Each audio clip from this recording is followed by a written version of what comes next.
Yo, Atlas speaking and welcome to part 14 of What If I Was Reincarnated in Naruto and Became the Adventurous Ninja with the Gamer System. Let the tale begin.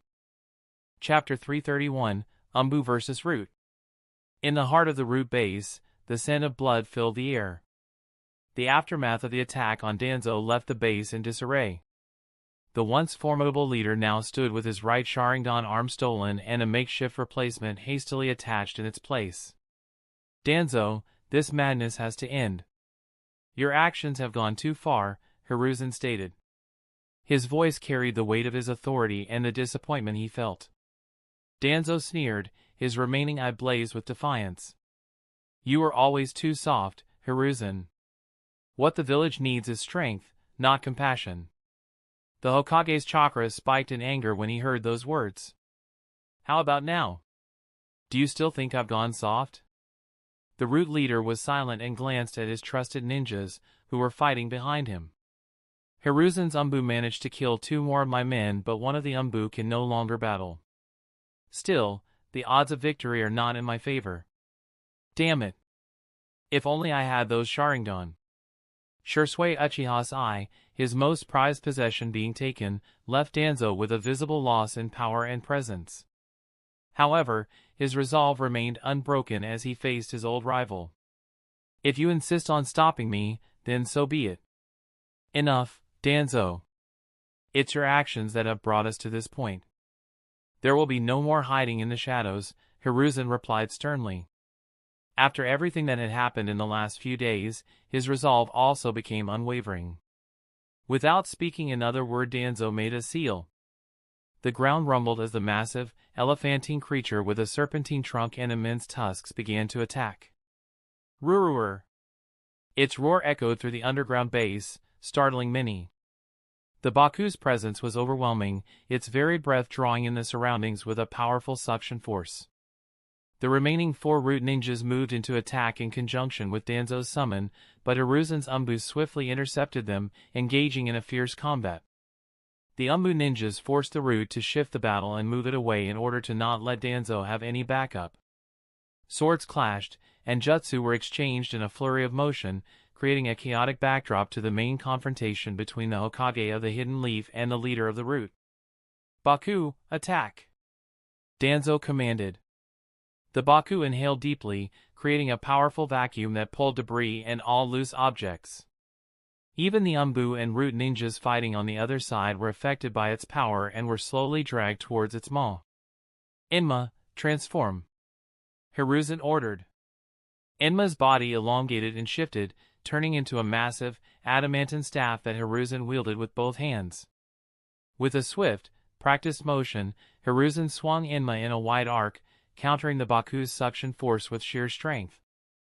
The staff extended, smashing into Baku's face and forcing it to stagger backward. Danzo, seizing the moment, launched a barrage of wind-style jutsu. Wind-style, vacuum serial waves. A series of sharp, invisible wind blades shot towards the Hokage. Hiruzen twirled Enma, deflecting the wind blades with precise strikes. Suddenly the Hokage sensed a powerful gust of wind coming towards him and turned his head up to see Baku's giant trunk about to slam down on his body. Boom! The chamber shook and the ground cracked due to the force of the creature's attack. Danzo narrowed his eyes as he knew Hiruzen didn't have time to get away. When his loyal summoning creature moved its large appendage away, the one-eyed Root leader saw a square cage made of Enma's adamantine body that stopped the trunk and protected the Kage. Danzo's fists tightened as he recognized the jutsu. The adamantine prison wall. With Enma's powerful body, even Baku will have trouble breaking through that box. Meanwhile, within the safety of the cage, Hiruzen gathered his strength. Let's go, Enma. Right! The next second the Enma transformed into his large staff form and flew into Hiruzen's hand. They rushed towards Danzo, all the while avoiding attacks coming from their enemy. Hiruzen jumped and ran along the walls of the chamber and was steadily getting closer to his targets. Now Enma. Hiruzen jumped, dodging another wave of wind-style attacks, and he aimed his staff directly at Baku's right eye. The adamantine staff instantly extended and struck the creature's eye, making it roar in pain. Danzo almost lost balance as the elephantine creature thrashed under him in agony. The root commander made a seal and the nightmare creature began inhaling a large amount of air again. Baku continued to attack with incredible force, drawing in everything around it. Hiruzen, we need to destroy that summoning creature first. Only then will Danzo be vulnerable. Enma advised and the Kage nodded. I'm aware. He should be in place right about now. Just then from the corner of the room Hiruzen's shadow clone came rushing and avoiding Danzo's line of sight. It was created by the Hokage during the brief moment he was out of sight of Danzo within the adamantine cage. Fire-style Dragon Flame Bomb. He exhaled a large torrent of flames, combining it with Baku's suction wind. The combination of fire and wind created a fiery storm, illuminating the dark chamber with blinding light and intense heat. The flames roared, increasing in immensity and strength, and due to Baku's suction, the flames crashed into the beast's mouth, forcing it to stop its inhalation. The next second it screamed in pain as its whole body became lit on fire. Danzo jumped away from atop his beast before he could be injured but had to dodge a strike from the adamantine staff by twisting his body mid-air. He was only partially successful as the staff grazed his shoulder, wounding him and sent him crashing into a wall. Seizing the moment, Hiruzen's shadow clone kept attacking the summon. I don't know if this creature has any healing abilities or not, but I can't take any chances. A kunai with multiple explosive tags was thrown towards its soft underbelly. Seconds later, explosions echoed around Baku, followed by a violent eruption of flames and debris. The force of the blast was tremendous, as the explosive tags detonated under the creature, amplifying the damage. The Baku's massive form convulsed, unable to withstand the internal and external explosions. After a final desperate roar, the creature vanished in a puff of smoke, its summoning jutsu forcibly undone by the damage. Seeing his task completed, Hiruzen's clone dispelled itself, giving its creator its remaining chakra. Danzo got up and took several deep breaths of air as he gazed at the Hokage. As the smoke cleared, he saw Hiruzen standing tall, holding Enma in his staff form. The aftermath of the explosion and smoke from the creature vanishing still lingered in the air. After Danzo witnessed the destruction of his summon, he felt a pang of frustration and anger. Hiruzen. Hiruzen's eyes were sharp. They were filled with both determination and a touch of sorrow. It's over, Danzo. No more of your schemes. With the Baku defeated, the momentum of the battle had shifted decisively in Hiruzen's favor. The root ninjas, already on the defensive, were further demoralized by the loss of such a powerful ally, but they were not ones to stop. With Root and Umbu. As Hiruzen and Danzo clashed with their summoned creatures, the battle between their subordinates raged on in the chaotic backdrop of the Root base. Among the combatants were two of Hiruzen's Umbu, distinguished by their hawk and tiger painted masks, facing off against four of Danzo's Root ninjas. They fought even more ruthlessly, exchanging injuries for injuries. The Root ninjas, trained in stealth and assassination, moved with lethal efficiency. They launched themselves at the Umbu with a flurry of taijutsu strikes, aiming to overwhelm them with speed and precision. The Umbu, however, were no strangers to hand-to-hand combat. The hawk-masked Umbu deftly dodged a series of rapid punches from one Root ninja. He countered with a swift kick to the side, sending the opponent stumbling. With Snake unable to fight, we don't have any powerful genjutsu to slow them down. The tiger-masked Umbu faced two opponents simultaneously. Their movements were fast as they parried and countered. Their weapons created countless sparks in the air as they went head-to-head. The Root ninjas attempted to overwhelm them with coordinated attacks, but Tiger was relentless. With a sudden burst of chakra, the tiger-masked Umbu executed a spinning kick, striking both opponents with enough force to send them skidding back. My greatest strength is taijutsu. Fighting me in that field, even someone like my guy would have trouble. Seeing his comrades struggling, the remaining fourth Root ninja unleashed a barrage of shuriken, forcing the Umbu hawk to leap back. The four Root ninjas quickly regrouped and stood together. As they did, one of the Root ninjas kicked by Tiger weaved hand signs and unleashed a genjutsu. The world around Umbu Hawk seemed to warp and twist, the chamber's walls shifting into grotesque shapes. Hawk momentarily faltered, feeling the effects of the illusion. This is Genjutsu Devil's Maw. I have to break it. Despite being under a gruesome illusion, Hawk kept his calm. Umbu were trained to resist such techniques. Before the root ninja could attack and land a killing strike, with a swift hand sign, Hawk disrupted his chakra flow and dispelled the Genjutsu, clearing his mind. He immediately retaliated, forming hand signs for a ninjutsu. Fire style Imperial Lion's Flame. A volley of medium-sized fireballs with a lion head shot towards the 4 root ninjas, forcing them to dodge. One of them was suddenly caught in ninja wire, trapping him in place. The lethal fire jutsu quickly ended his life and moved on to the other. The second root ninja countered with a water technique, water style water defense wall. He spit out just enough water to create a barrier that barely extinguished the flames. In the midst of the elemental clash, the tiger-masked Umbu vanished, only to reappear behind the water wall. Shadow Clone Jutsu. Several clones of the tiger-masked Umbu materialized, each launching into a coordinated taijutsu assault. The 3 root ninjas were momentarily caught off guard and scrambled to defend themselves. The Real Tiger targeted the weakest link of the group and struck with precise and powerful blows. Seconds later, Hawk also rejoined the battle. One of the root ninjas, realizing they were at a disadvantage, quickly formed hand signs and shouted, Earth-style Earth Flow Spears. Spikes of earth shot up from the ground, aiming to impale the Umbu. The hawk-masked Umbu reacted swiftly. He flipped through the air to avoid the spikes and landed in a crouched position. He formed 3 hand signs and inhaled a large amount of air. Wind-style Air Cannon. A powerful gust of wind blew through the chamber, shattering the earth's spikes and knocking the root ninjas off balance. Taking advantage of the opening, the tiger-masked Umbu rushed forward, engaging the 3 root ninjas in close combat. His movements were fluid and precise, each strike calculated to kill rather than disable. One root ninja attempted to draw a kunai, but Tiger swiftly disarmed him and followed up with a devastating elbow strike to the chest. The blow sent the masked man staggering back several steps, and then suddenly a sword pierced through his chest. Gah! The remaining 2 root ninjas, seeing their comrades falling, tried to regroup. However, Umbu Hawk was relentless. He used his wind chakra to enhance his speed and agility. He darted through the battlefield, trying to land swift and decisive blows. One root ninja attempted to trap him in a Genjutsu again, but the hawk-masked Umbu countered with a burst of chakra, instantly breaking free from the illusion and retaliating with a precise punch to the jaw. Not this time.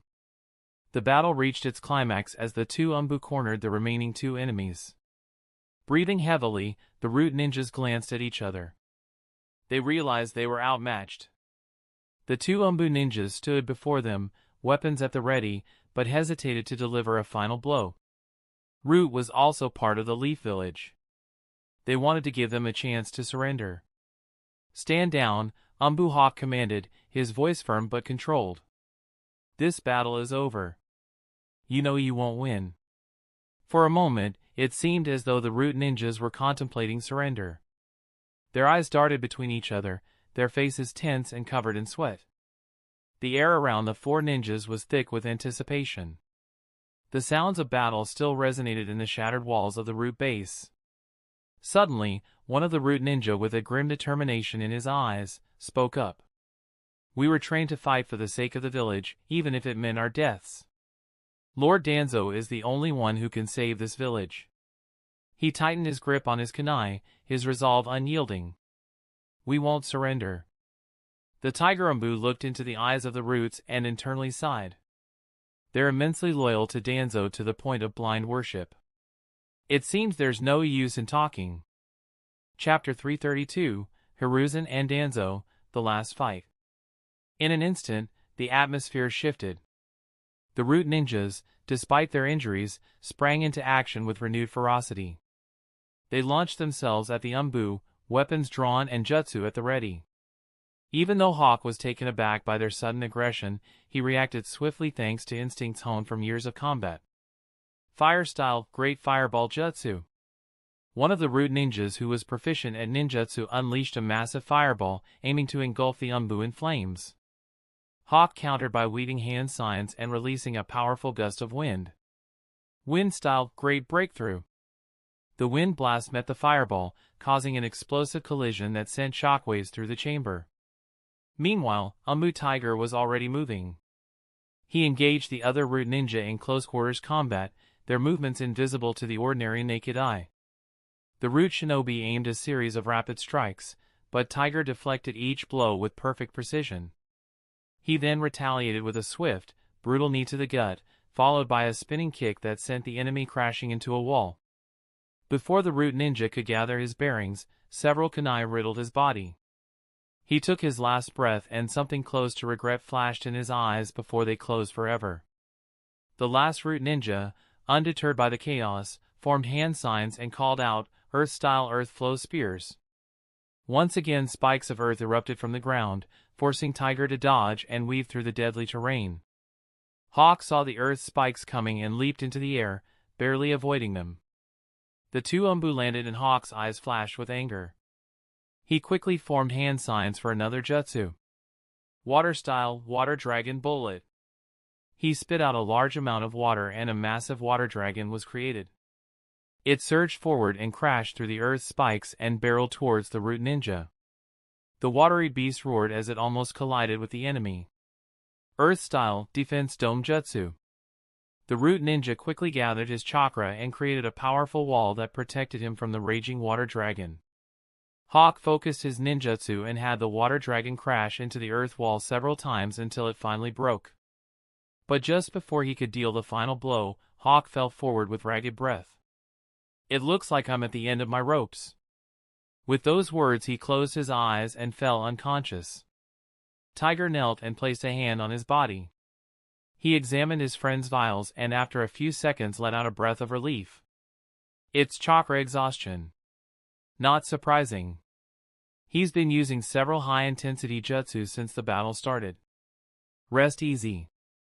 I'll handle the rest. Tiger stood and spread out his senses. He quickly located the enemy and moved in. The final Root Ninja, cornered and desperate, unleashed a flurry of shuriken infused with explosive tags at the oncoming enemy. Tiger dodged the projectiles, but one exploded nearby, sending debris and smoke into the air. Through the haze, the saw the last Root Ninja charging at them, a kunai aimed for their throat. With a swift motion, the tiger-masked caught the ninja's wrist, twisting it with a sickening crack. The kunai fell to the ground as the Root Ninja gasped in pain. Tiger's eyes were cold and determined as he delivered a final strike to the ninja's chest, sending him crumpling to the floor. The chamber fell silent once more as the atmosphere was filled with the scent of smoke and blood. The Root Ninjas lay on the ground, defeated and lifeless, their defiance met with the harsh reality of combat. Tiger stood amidst the aftermath, breathing heavily.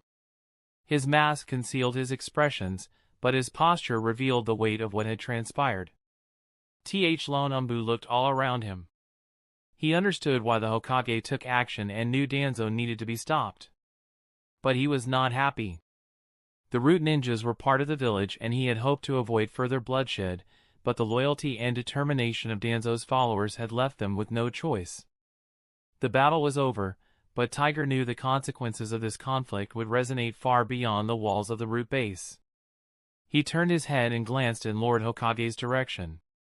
It looks like that battle is almost over.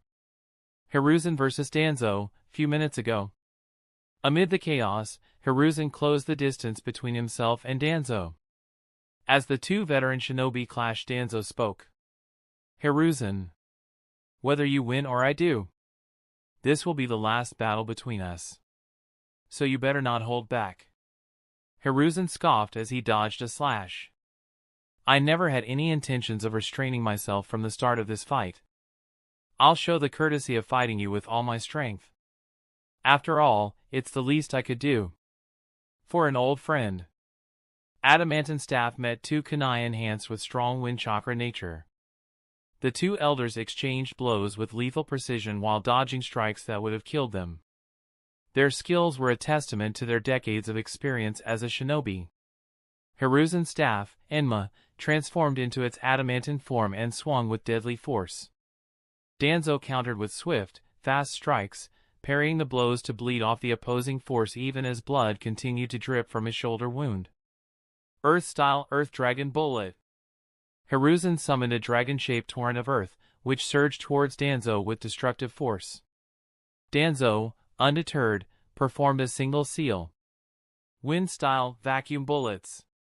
Compressed air bullets shot out, shattering the earthen dragon and sending debris flying. As they clashed, Hiruzen found an opening. With a swift, decisive movement, he thrust Enma forward, aiming for Danzo's chest. Danzo twisted to the side and avoided a fatal blow but received a deep gash across his torso. He staggered back and was breathing heavily as tiredness creeped through his body. But his eyes still blazed with defiance. "You're weakening, Danzo. Surrender now," Hiruzen demanded with a stern voice. "Never!" Danzo roared. He formed another series of seals, preparing a final attack. Wind-style Vacuum Great Sphere. A massive sphere of wind chakra formed, its power immense despite Danzo's near-depleted state. Hiruzen braced himself and quickly gathered his chakra. Earth-style Mud Wall. A thick barrier of earth rose, absorbing the brunt of the attack, but the force of Danzo's attack sent Hiruzen skidding back. The battlefield was a scene of devastation as the fight raged on around them. Root and Umbu operatives fought fiercely, but it was clear that Umbu ninjas had the advantage. Summoning more of his strength, Hiruzen pressed forward. Danzo was equally unwilling to give up to his rival. Even with bleeding wounds he rushed forward and attacked with a rare ferocity. The two veteran ninjas clashed again. Hiruzen's staff met Danzo's kunai in a flurry of strikes. The blade in Danzo's hands hummed with a sharp, cutting aura, capable of slicing through nearly anything. But the third Hokage's experience and versatility began to show, his attacks becoming more precise and relentless. Enma, in his adamantine staff form, was unyielding as he parried and blocked the wind chakra-infused kunai. The sound of wind chakra-enhanced metal clashing with the hardened staff echoed through the corridor in a strange rhythm like the symphony of a deadly battle. Sparks flew as the two former comrades engaged in an intense taijutsu bout. Each move was a precise display of power and technique.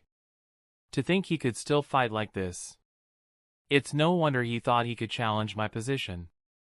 Either I've gotten too weak in my old age or Danzo has gotten a lot stronger than before. I suppose I have to attribute some of that strength to Lord Hashirama's cells in him. It seems his battle senses are sharpening. Guess those memories of long ago are coming back, huh, old friend? Hiruzen didn't show any emotions on his face, but he was impressed with the man. What he didn't know was that Danzo was feeling a similar sentiment. I never expected you to be so cautious and calculating. Especially at this time. To launch an attack on me even during such a tumultuous time. Then again, if I was in your position I would have done the same. It looks like you've reached your breaking point with me, huh? Perhaps if you had such nerves years ago we could have avoided all this. Despite the situation, Danzo had begrudging respect for his rival. Danzo knew that if he was the Hokage he wouldn't have allowed another force inside the village to go unchecked for so long. Despite their inner thoughts and feelings they didn't relent or back down even for a moment, as they both believed that their methods were the right ones. The battle raged on and Danzo's strikes were fierce and relentless, but Hiruzen, with his calm composure, skillfully countered each one. Using Enma's versatility, he extended the staff to force Danzo back, then retracted it to deliver swift, precise blows. Danzo was forced several steps back and Hiruzen immediately used a single seal. Shadow Clone Jutsu. I'm running out of chakra. I won't be able to use Clone Jutsu for much longer. I have to end this fast. The old Kage created two clones, each wielding an Enma staff. They surrounded Danzo and began attacking from all sides. Danzo, already weakened, struggled to fend off the barrage. He struggled but finally destroyed the clones while taking several injuries. But in that moment, with a final decisive strike, Hiruzen disarmed Danzo, knocking the kunai from his grasp and sending him sprawling to the ground. He stood over his former comrade, breathing heavily but with a determined expression. It's over, Danzo, Hiruzen said. His voice was filled with finality. For the future of the village, you have to be stopped. Danzo glared up at Hiruzen. You're not the only one with tricks up his sleeve. Hiruzen's eyes narrowed and then suddenly he felt an unnatural stiffness in his body. As Hiruzen stood over Danzo, ready to deliver a finishing blow, he felt his muscles lock. His body refused to move as an invisible force bound him in place. A curse seal was spreading through his body. Danzo's lips curled into a cold smile as he rose to his feet. He brushed off the dust and took several deep breaths of air. You underestimated me, Hiruzen, he said, a glint of triumph in his eyes. Self-binding curse, paralysis. The next moment Danzo coughed up a wad of blood and fell to one knee. It took several moments for him to steady himself and get back to both feet again. With blood dripping down his chin and torso, Danzo had a ferocious expression. Hiruzen gritted his teeth, realizing he had fallen into Danzo's trap. This is a hexagram curse seal. The paralysis technique that can be placed on an opponent with contact. He must have placed it on me when we were fighting at close range. The curse was a powerful technique, paralyzing anyone within its range. As the Hokage struggled against the invisible bonds, Enma sensed the danger. In a puff of smoke, he transformed back into his Monkey King form to help his summoner, but before he could react, Danzo was already upon him. Channeling wind chakra into his hand, Danzo's arm became a deadly weapon, sharp and cutting like a blade yet wielding the force of a sledgehammer. With a swift motion, he struck Enma, sending the powerful summon crashing into the wall on the other side of the chamber. The impact was forceful and Enma let out a grunt of pain as he fell to the ground, momentarily stunned. Danzo turned his attention back to Hiruzen, who remained paralyzed. For too long, you've held me back, Danzo snarled, his voice filled with years of pent-up resentment. But no more. Summoning the wind chakra to his hand once more, Danzo prepared to deliver a decisive blow. His hand glowed with a dangerous aura, ready to slice through flesh and bone. He moved with the intent to strike, but a sudden burst of smoke interrupted him. Enma, despite the earlier attack, had quickly recovered and was now interposing himself between Danzo and Hiruzen. You will not touch Hiruzen, Enma growled, his eyes burning with protective fury. His arms extended, turning into staff-like limbs as he blocked Danzo's wind-infused hand. The clash of wind chakra and Enma's adamantine strength created a shockwave, sending dust and debris swirling around them. Danzo staggered back, surprised by Enma's resilience. The momentary distraction was enough for Hiruzen to muster his willpower and remaining chakra and push against the curse's effects. With a last surge of chakra, he broke free from the paralysis and felt the invisible bond snapping like fragile threads. Danzo's eyes widened in shock as Hiruzen, who was now free, moved with the speed and precision of a seasoned warrior. Gripping Enma in staff form once again, the Hokage slammed the adamantine staff into the ground, creating a shockwave that destabilized the area and took away the enemy's footing. Danzo, this is the end. Hiruzen swung his weapon with all his might.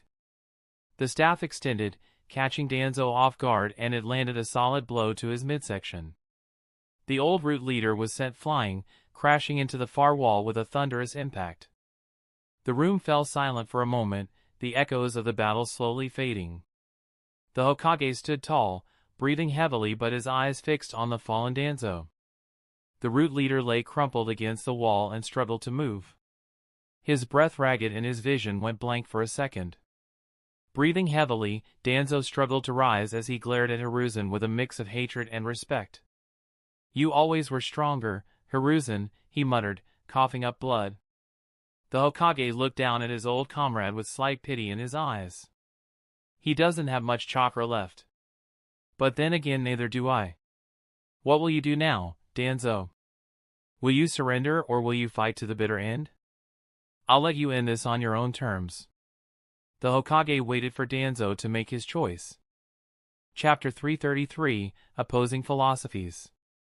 The root commander felt severe pain radiating throughout his body. He slowly moved the rubble atop him and took several deep breaths of air.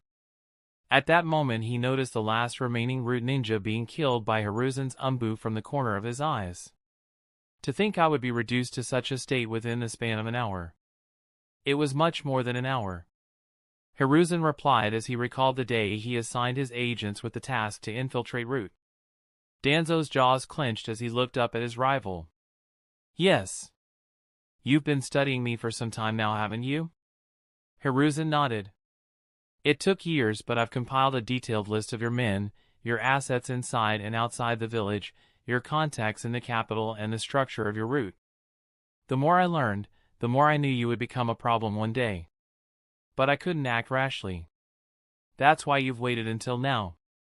You've been looking for an opportunity to get me while I was at my weakest. Cough. Danzo coughed up some blood and he felt his vision blur for a moment. It looks like this arm isn't as good as the one Orochimaru gave me. The power of Hashirama's cells is much weaker in this. Hiruzen let go of his staff and it turned back to its monkey form. Enma understood why Hiruzen did such a thing. Are you sure you don't need me here? He still asked. I'm sure. This is between me and him now. Thank you for the assistance, Enma. The summoning creature nodded and gazed at Danzo. A moment later it vanished in a puff of smoke. Danzo looked up at the Hokage and saw a hint of regret in his eyes. Even now, after everything, you feel pity for me. Well, I don't need it. Danzo slowly got to his feet. The two veteran ninjas of the Leaf Village stood with neither one intending to give in to the other. You're right. It's too late for me now, Hiruzen. The Hokage sighed as he looked at the stubborn man. Danzo, that's enough. Stop. Just surrender. You've lost too much already. Danzo's expression twisted with rage and despair. Never. The village must be protected. I have to become Hokage. I'm the only one who can unify the shinobi world and bring peace. I can't fail now. The Hokage frowned after he heard that goal. Do you really think your methods will unify the world? You can't be that naive. It will only cause more chaos. The one-eyed old ninja sneered. You're the one who's naive, Hiruzen. Danzo roared in anger. This peace you enjoy is because of the sacrifices of dozens of my shinobi. Self-sacrifice. Never seeing the light of day. Toiling in the shadows. That's the way of the root. This world won't function on your ideals and pleasantries. No. It needs people like me to keep this fragile peace. Hiruzen was silent for several seconds before speaking in a low tone. Danzo, I won't deny the sacrifices made by those who work in the shadows. You are right. Your contributions, the root's efforts, they've played a role in maintaining our village's security. But that doesn't justify the lengths you've gone to. The ends do not always justify the means. Danzo's eye glinted with fierce determination. You always were too soft, Hiruzen. Do you think mercy and understanding can lead to true peace? The world is a harsh place, full of threats. Only through strength and control can we achieve peace. The other villages, the other nations, they need to be shown strength, not coddled with kindness. Hiruzen sighed. At that moment his shoulders felt heavy with the weight of their shared history and his position as the Hokage. Strength isn't just about force, Danzo. It's also about compassion, understanding, and the willingness to seek out a better path. The methods you've used, they don't lead to true peace. They lead to fear, distrust, and eventually, rebellion. Hearing those words, Danzo's eye flared with intense anger. You're too idealistic. Too forgiving. That's why we've had so many betrayals, so many threats from within.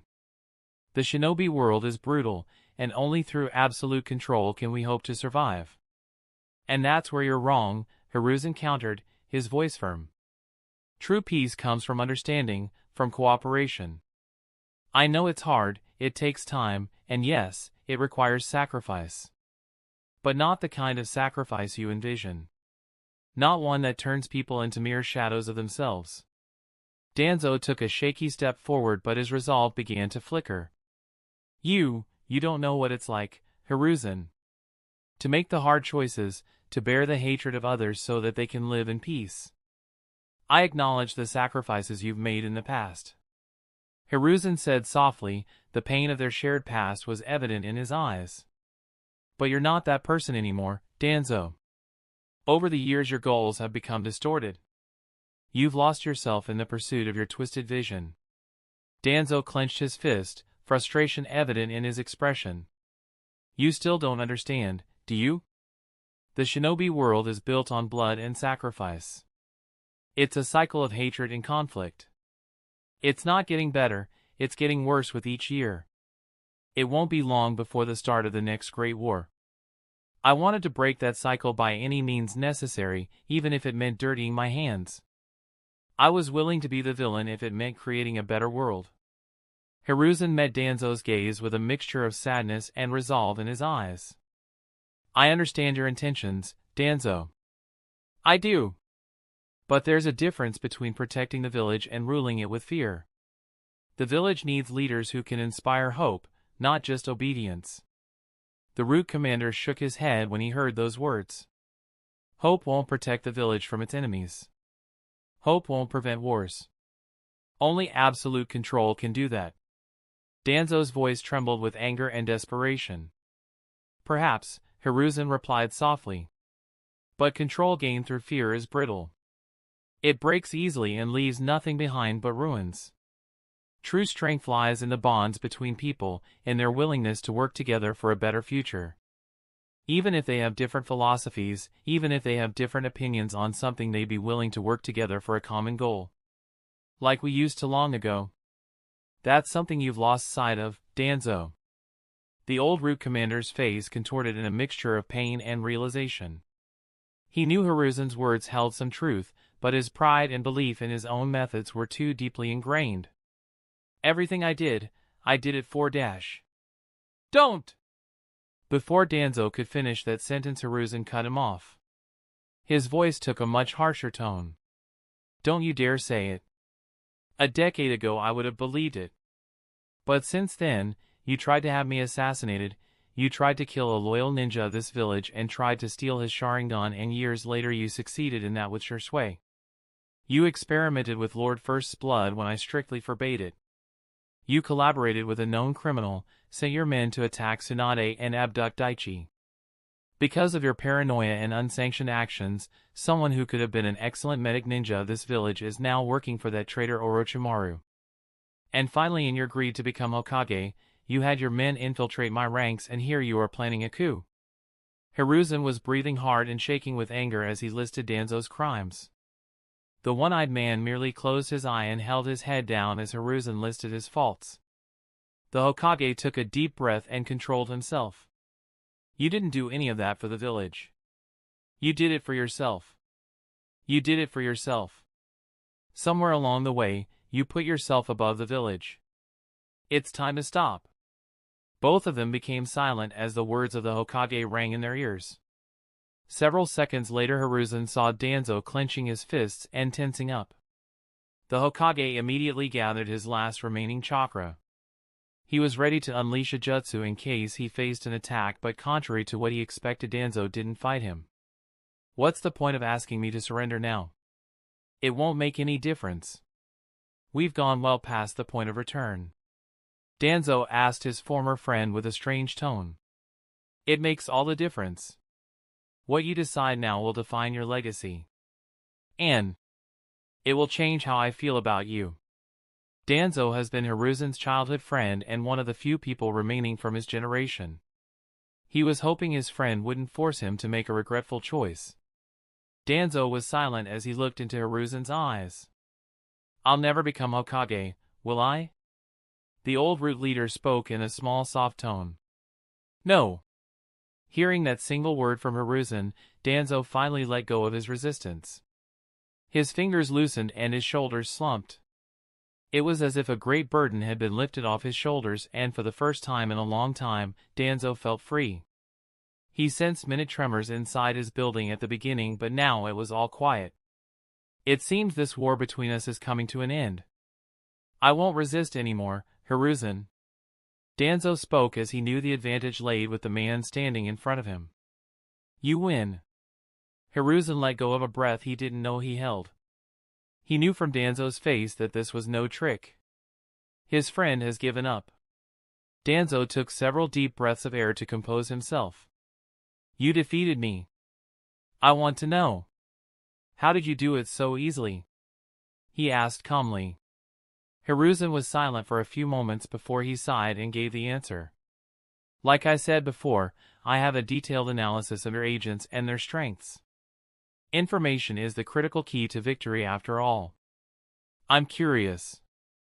I know you have one of your men inside my organization, but who is he? How did he get past the countermeasures I put in place? Danzo asked. He was only curious. Hiruzen paused as he looked at Danzo. He was internally debating whether to answer that question or not. After a few seconds of silence, the Kage spoke. I'll answer your question if you answer mine first. Danzo was silent for a moment before he gave a small nod. Who is the second in command of Root? Hiruzen saw Danzo's face tense for a split second and he immediately understood that the answer might not be a pleasant one. That's one of the few things my Anbu couldn't figure out. Why are you concerned about that? Danzo's defensive non-answer sent alarm bells in the Hokage's mind. I want to know, Danzo. After the Uchiha massacre, I told you to stop and ordered you to disband Root. After the attack on Tsunade, I've had you under surveillance for quite some time. But even during all that time your operations were still running smoothly. Even when you were indisposed, you had firm control over your men. I'm smart, Hiruzen. You should know that. I'm aware. You're clever. But cleverness can only take you so far. You had help. Help from someone you trust to look over your entire organization. And for the life of me I can't figure out who it is. Because as far as I know you never trust anyone. So I'm going to ask you again. Who is it? Hiruzen's eyes slightly narrowed. Danzo sighed and closed his eyes for a moment before replying. Hataru Asaji. That name sent a jolt through the Hokage, startling him. What did you say? Hataru.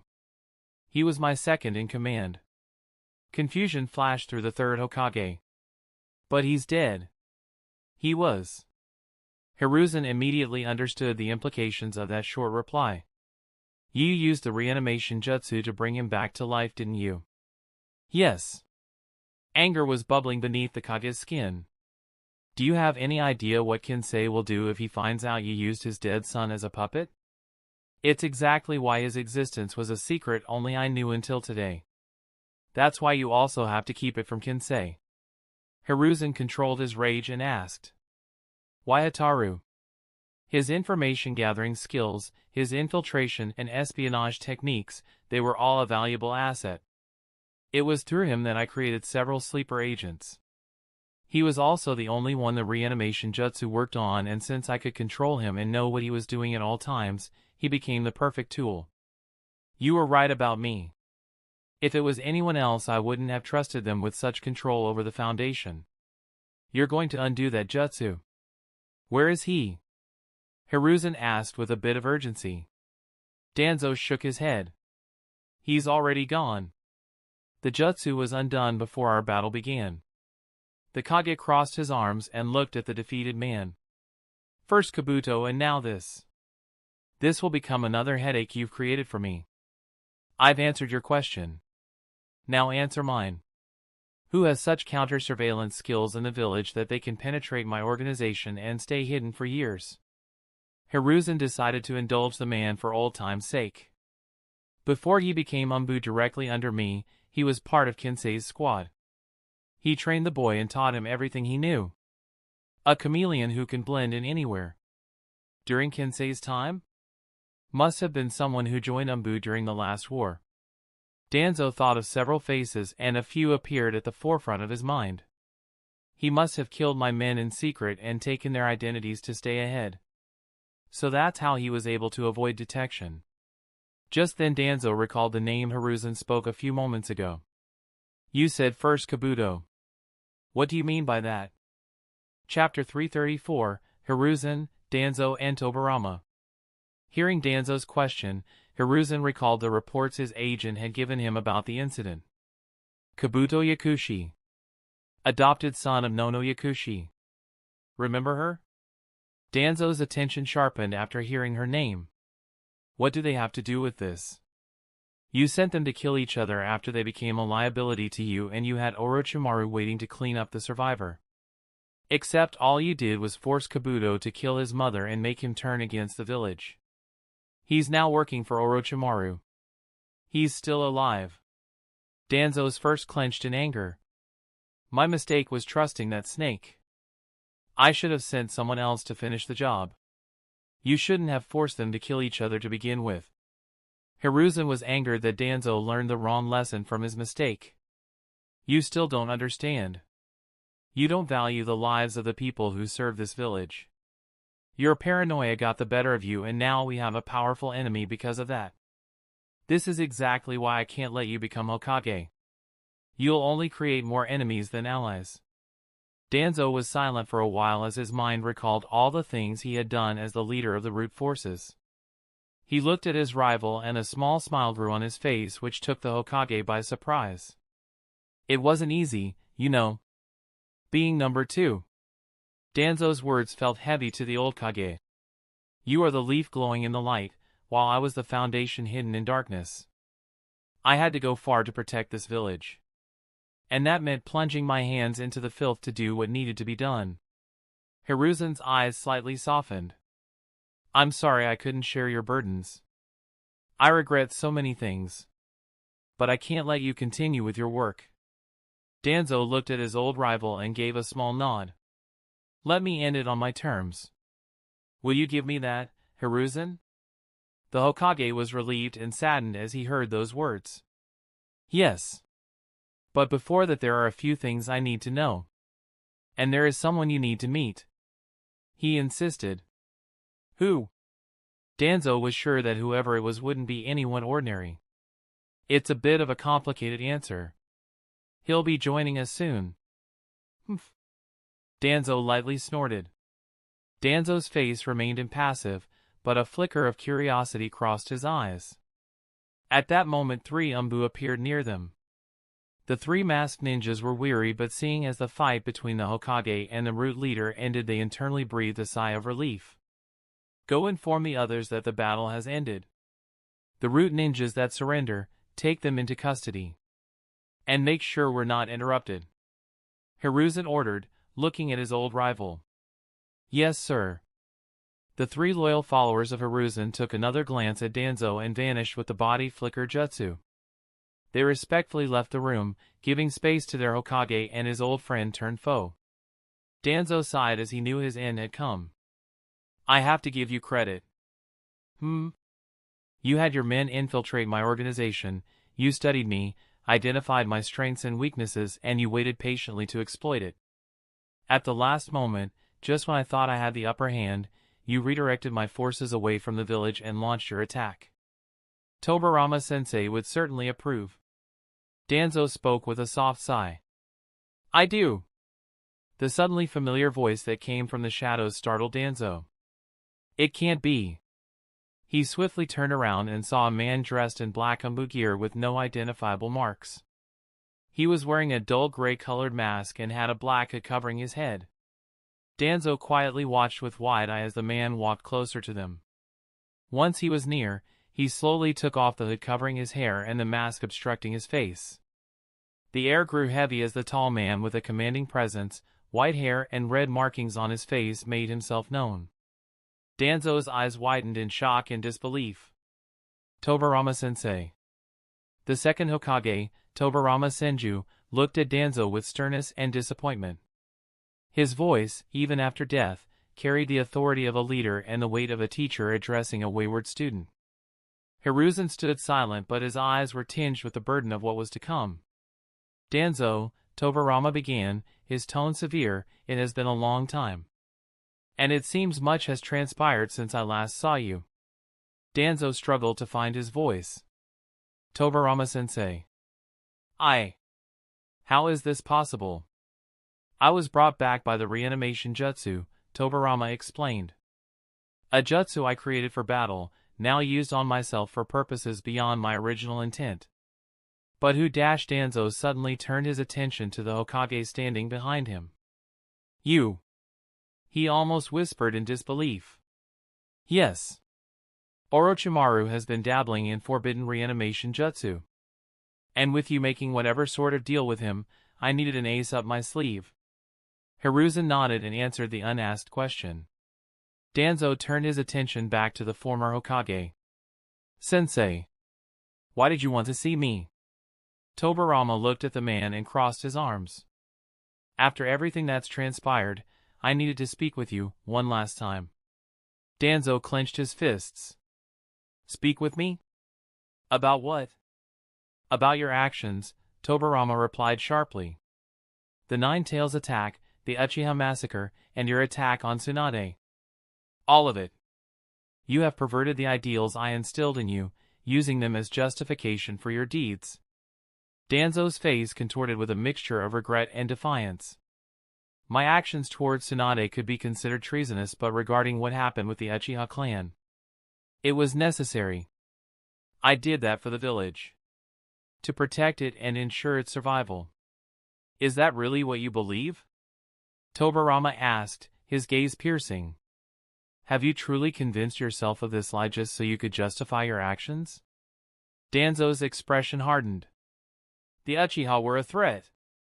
They needed to be controlled. Controlled? Tobirama's voice grew cold. Or eradicated. You pushed them into a corner, left them with no options. With how the village marginalized them, a coup was inevitable. Hiruzen looked at the exchange silently, his heart heavy as he recalled that incident. The Nine Tails attack dash. The Uchiha clan was innocent. Tobirama cut off his former student. What? It wasn't just Danzo who was surprised by that answer, but Hiruzen as well. The Hokage looked at his former sensei and he slightly tensed. What did he find in that tomb?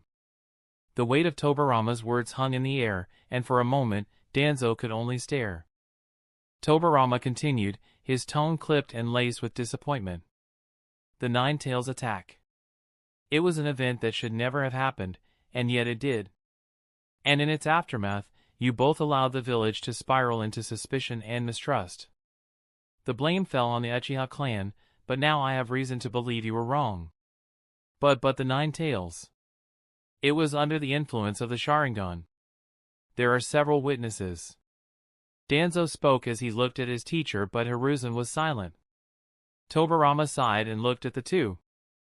I'm not saying it's not an Uchiha behind the attack. I'm saying it's not the Uchiha clan.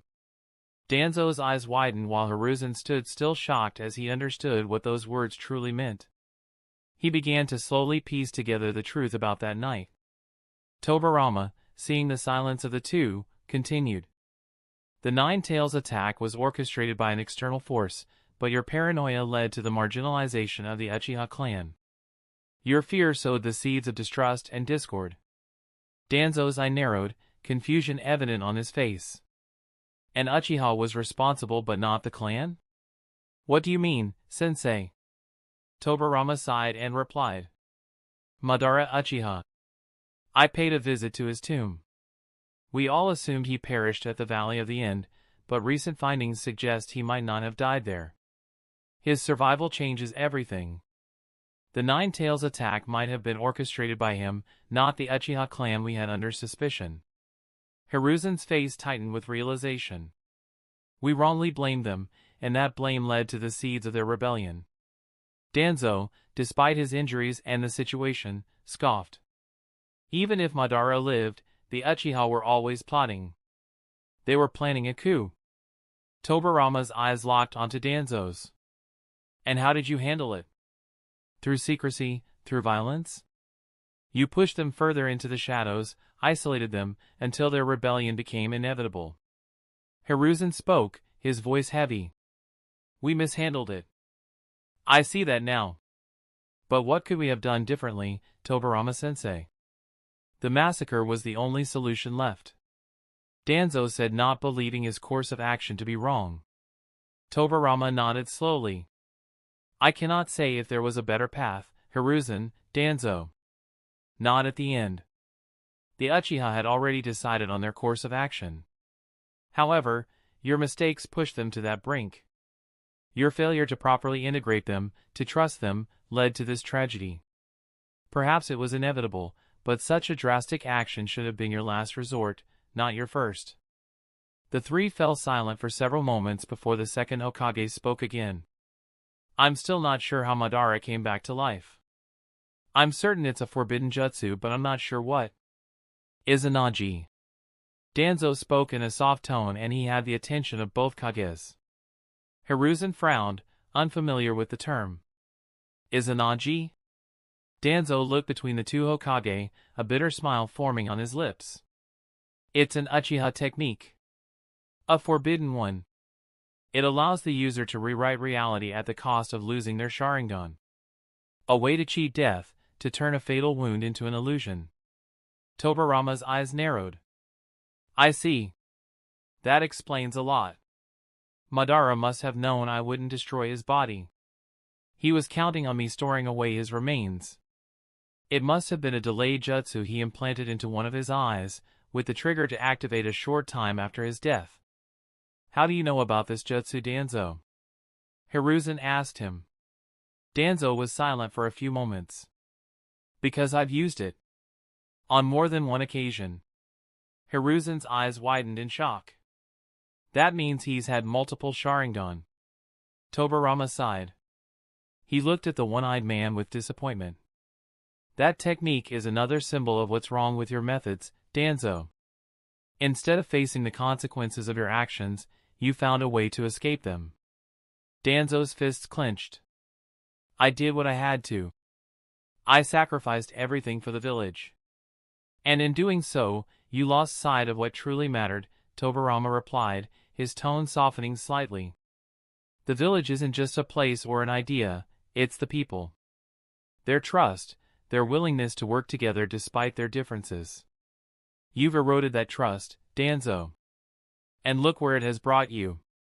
Danzo slumped, the weight of Tobirama's words pressing down on him.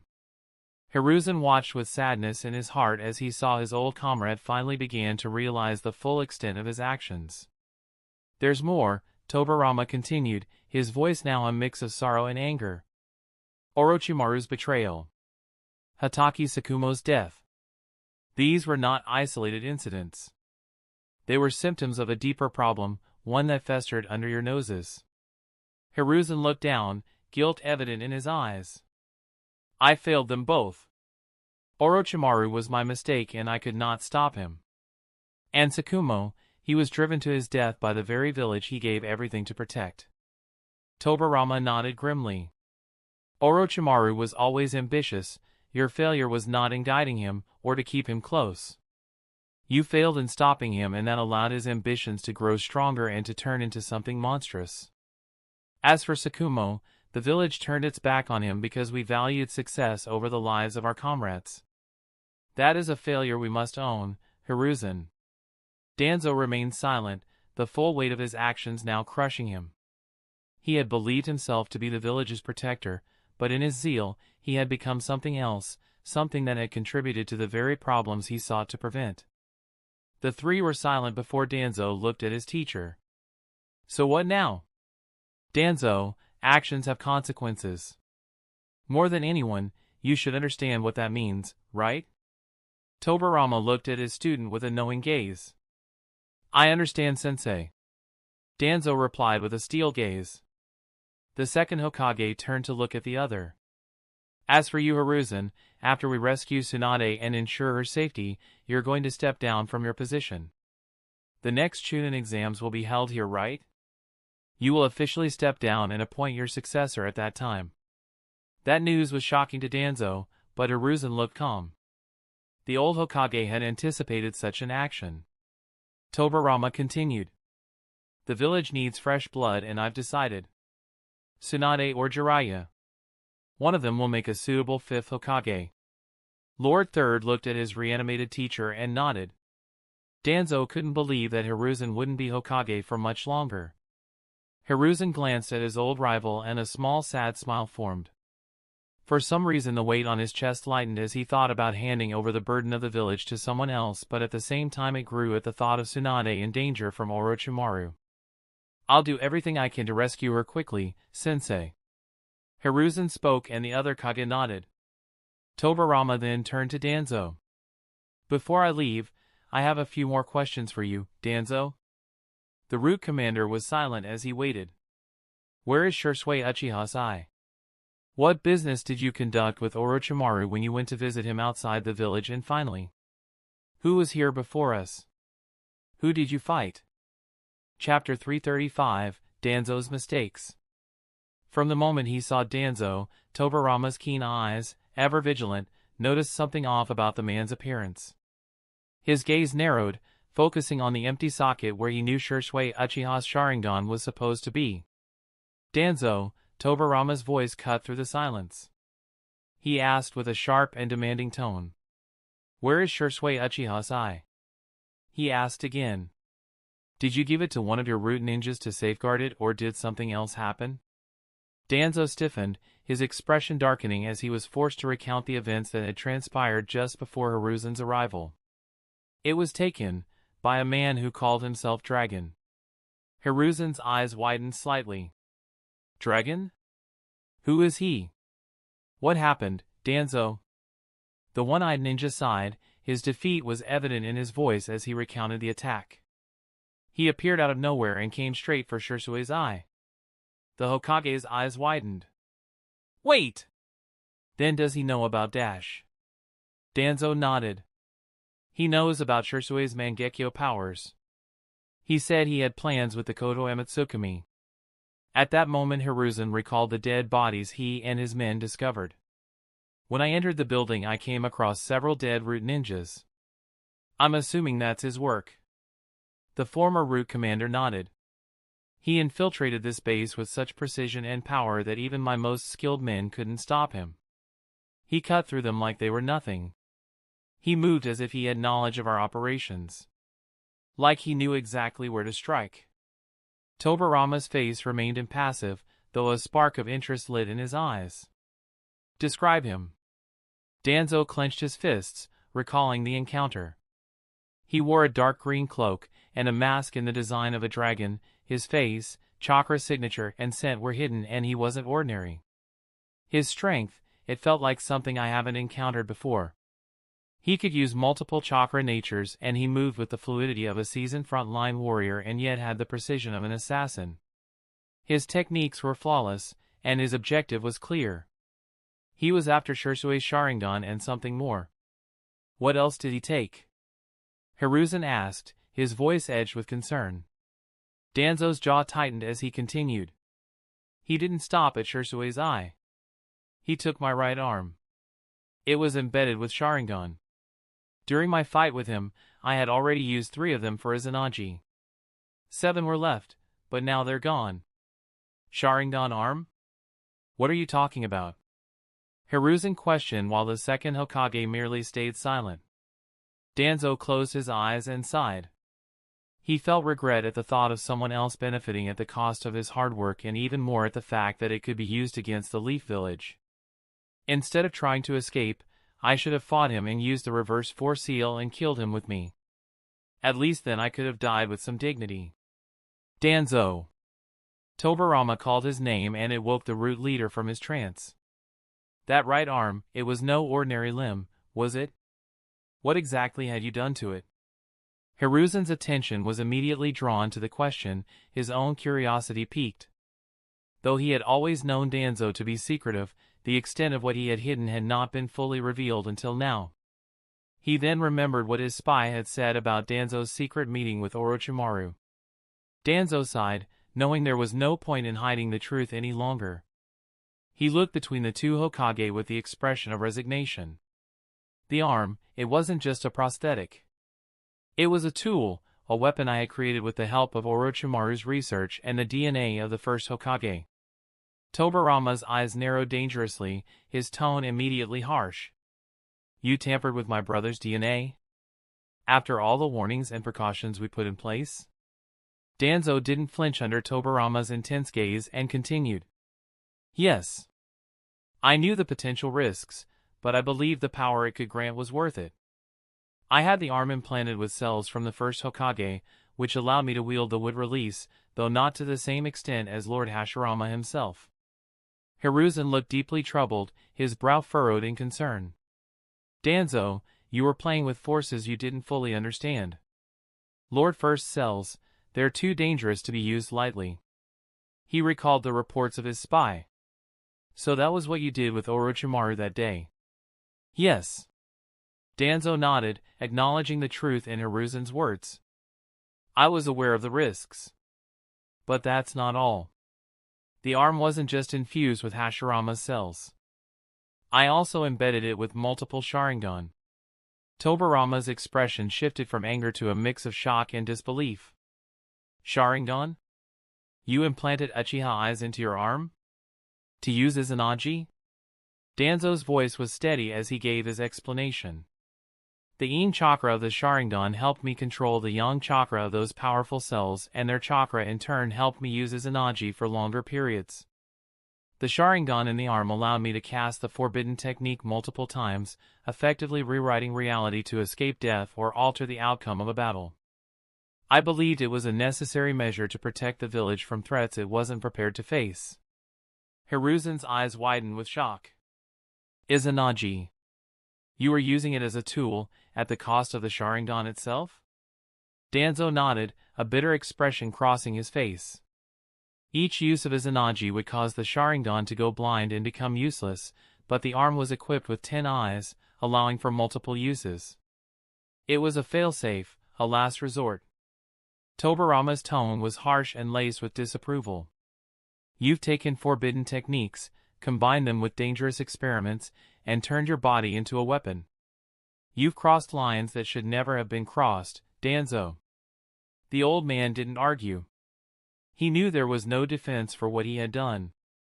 I did what I thought was necessary to protect the village from the shadows, to deal with threats that couldn't be handled through conventional means. How about now? With the loss of Shisui Uchiha's Sharingan and that arm, do you still believe the village would be safe? Tobirama growled in anger. Shame filled Danzo to his core as he looked down. Hiruzen shook his head. You've taken too many risks, Danzo. The village should never have to rely on such dangerous measures. We need to protect the leaf, yes, but not at the cost of our humanity, not at the cost of becoming the very thing we seek to protect it from. The disappointment was clear in his eyes as he spoke. Tobirama's voice was stern as he added, and now that arm is in the hands of someone who may use it against us. Your actions, Danzo, may have inadvertently created a threat greater than any you sought to combat. Danzo's expression darkened with the weight of his mistakes. I understand that now. I won't make any excuses. Hiruzen sighed deeply and rubbed his forehead thinking about the precarious situation. What's done is done, Danzo.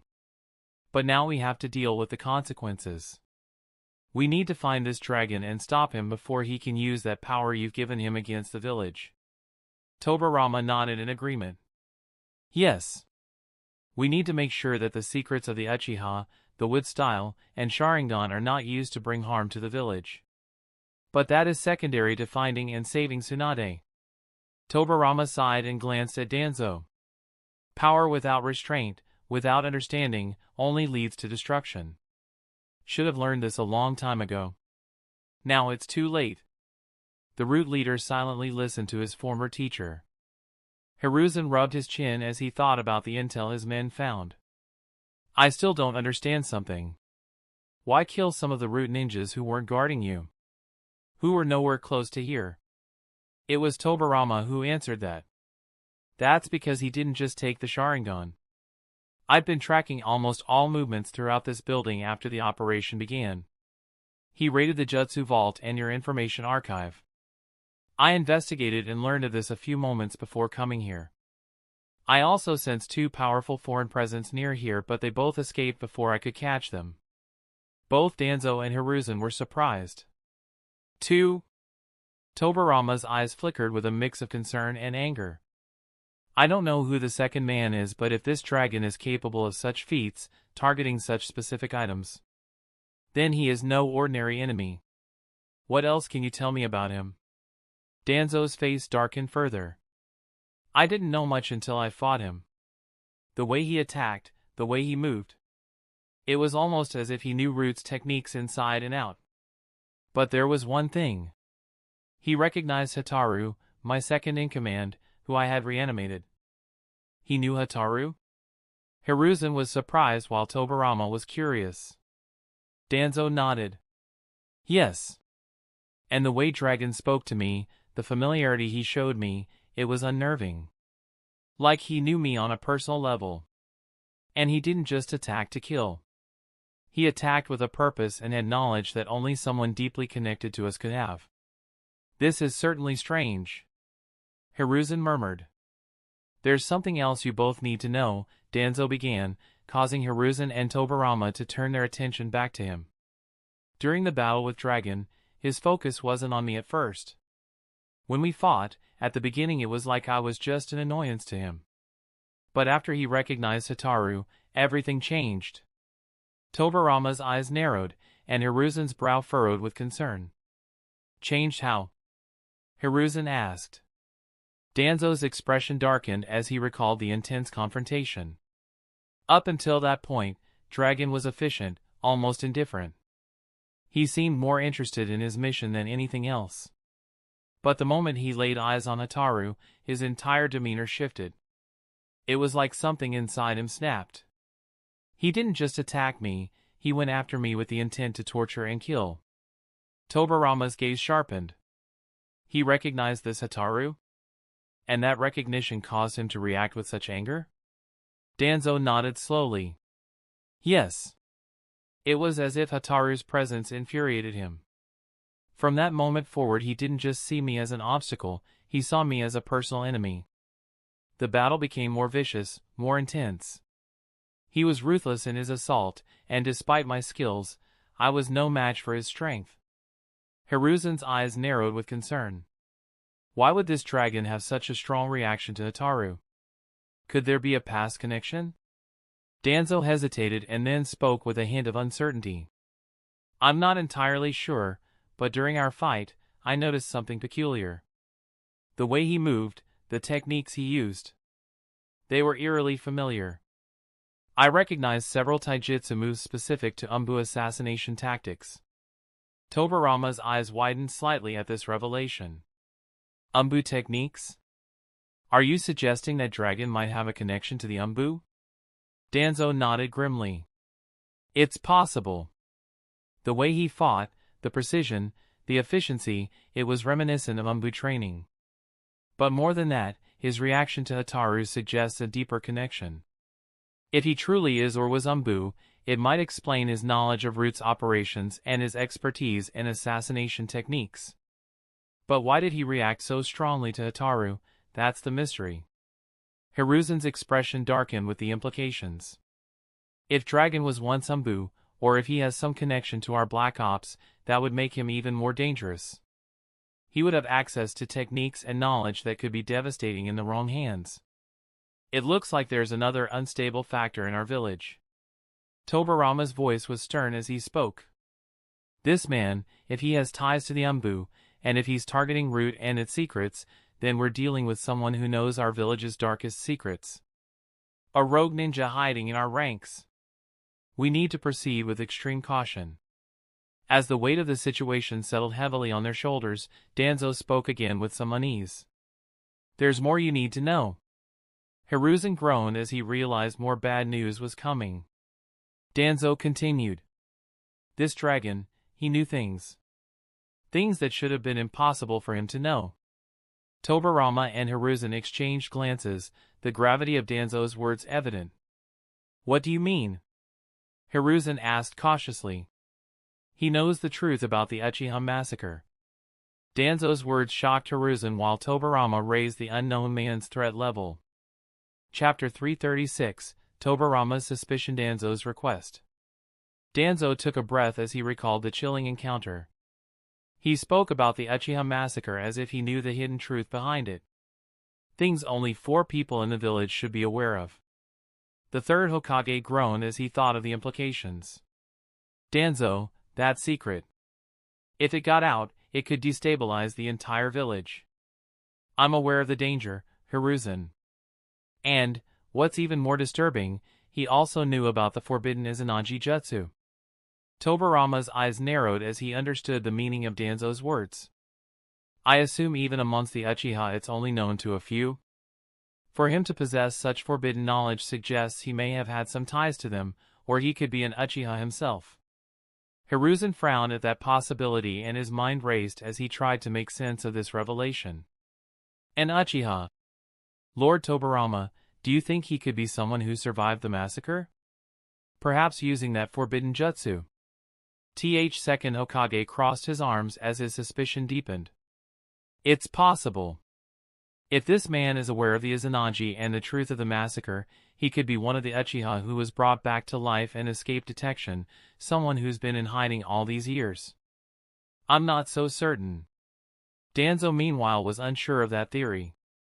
When he spoke about the massacre he didn't seem angry and he didn't show any extreme emotions of hate. It looked like he just wanted me to know about it. But then again it could be a mask. It's not far-fetched to think he might be an Uchiha biding his time to seek revenge or justice for his clan in his eyes. But Hiruzen thought about it for a few more moments and shook his head firmly, his voice resolute. No, that doesn't add up. After the massacre, we took meticulous care in accounting for every member of the clan. We counted every body, confirmed every name and disposed of them. There were no survivors unaccounted for. If there had been, we would have known. Tobarama's expression remained stern as he considered Hiruzen's words carefully. You're right, Hiruzen. I've looked over the investigation records.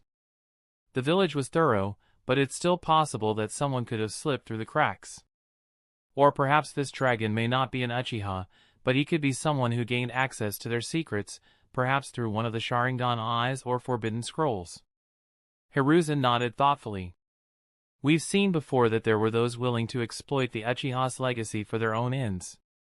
But to possess knowledge of both the Izanagi and the massacre. This man is no ordinary threat. If he's not an Uchiha, he could be someone with ties to the clan or its remnants. Could this dragon have any connection with Itachi Uchiha? Could he have told him? Tobarama pondered. Danzo and Hiruzen were silent as they thought of such a scenario.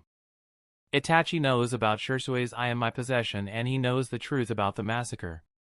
So it's a possibility. But would he really do it? Danzo wondered.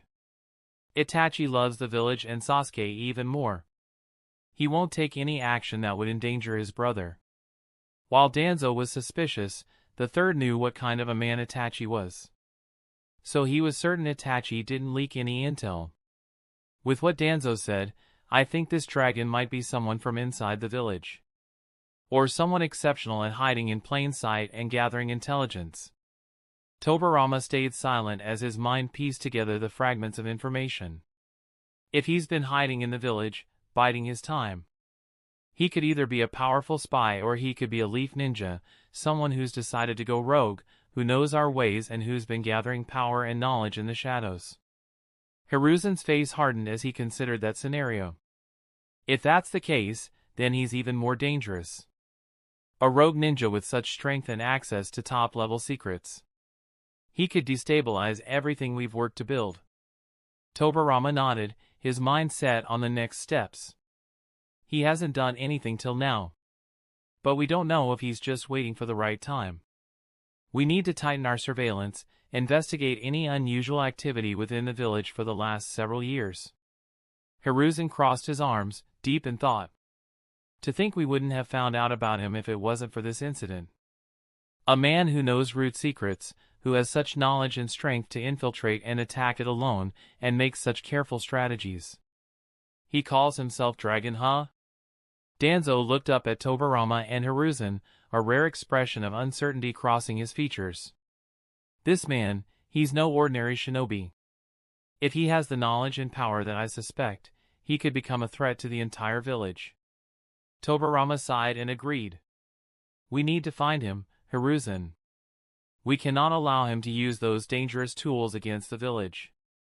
I have a feeling this dragon might have a relationship with Kinsei. Not sure what it is though. Danzo said as he looked at Hiruzen. Hiruzen nodded. We don't know that for sure. I'll question Kinsei when he gets back, but right now, I'll mobilize Umbu to search and track this dragon down. But before that, we need to assess the damage, understand what was taken, and prepare for any potential threats.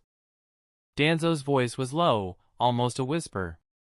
Dragon, he's something I failed to anticipate. If he's planning something with the Sharingan and the jutsu he stole. Tobirama's expression hardened. Danzo, this is a consequence of the path you've chosen. The tools you've used, the secrets you've kept, they have a way of coming back to haunt you. This mess. It's your fault. Danzo nodded, his face pale and drawn.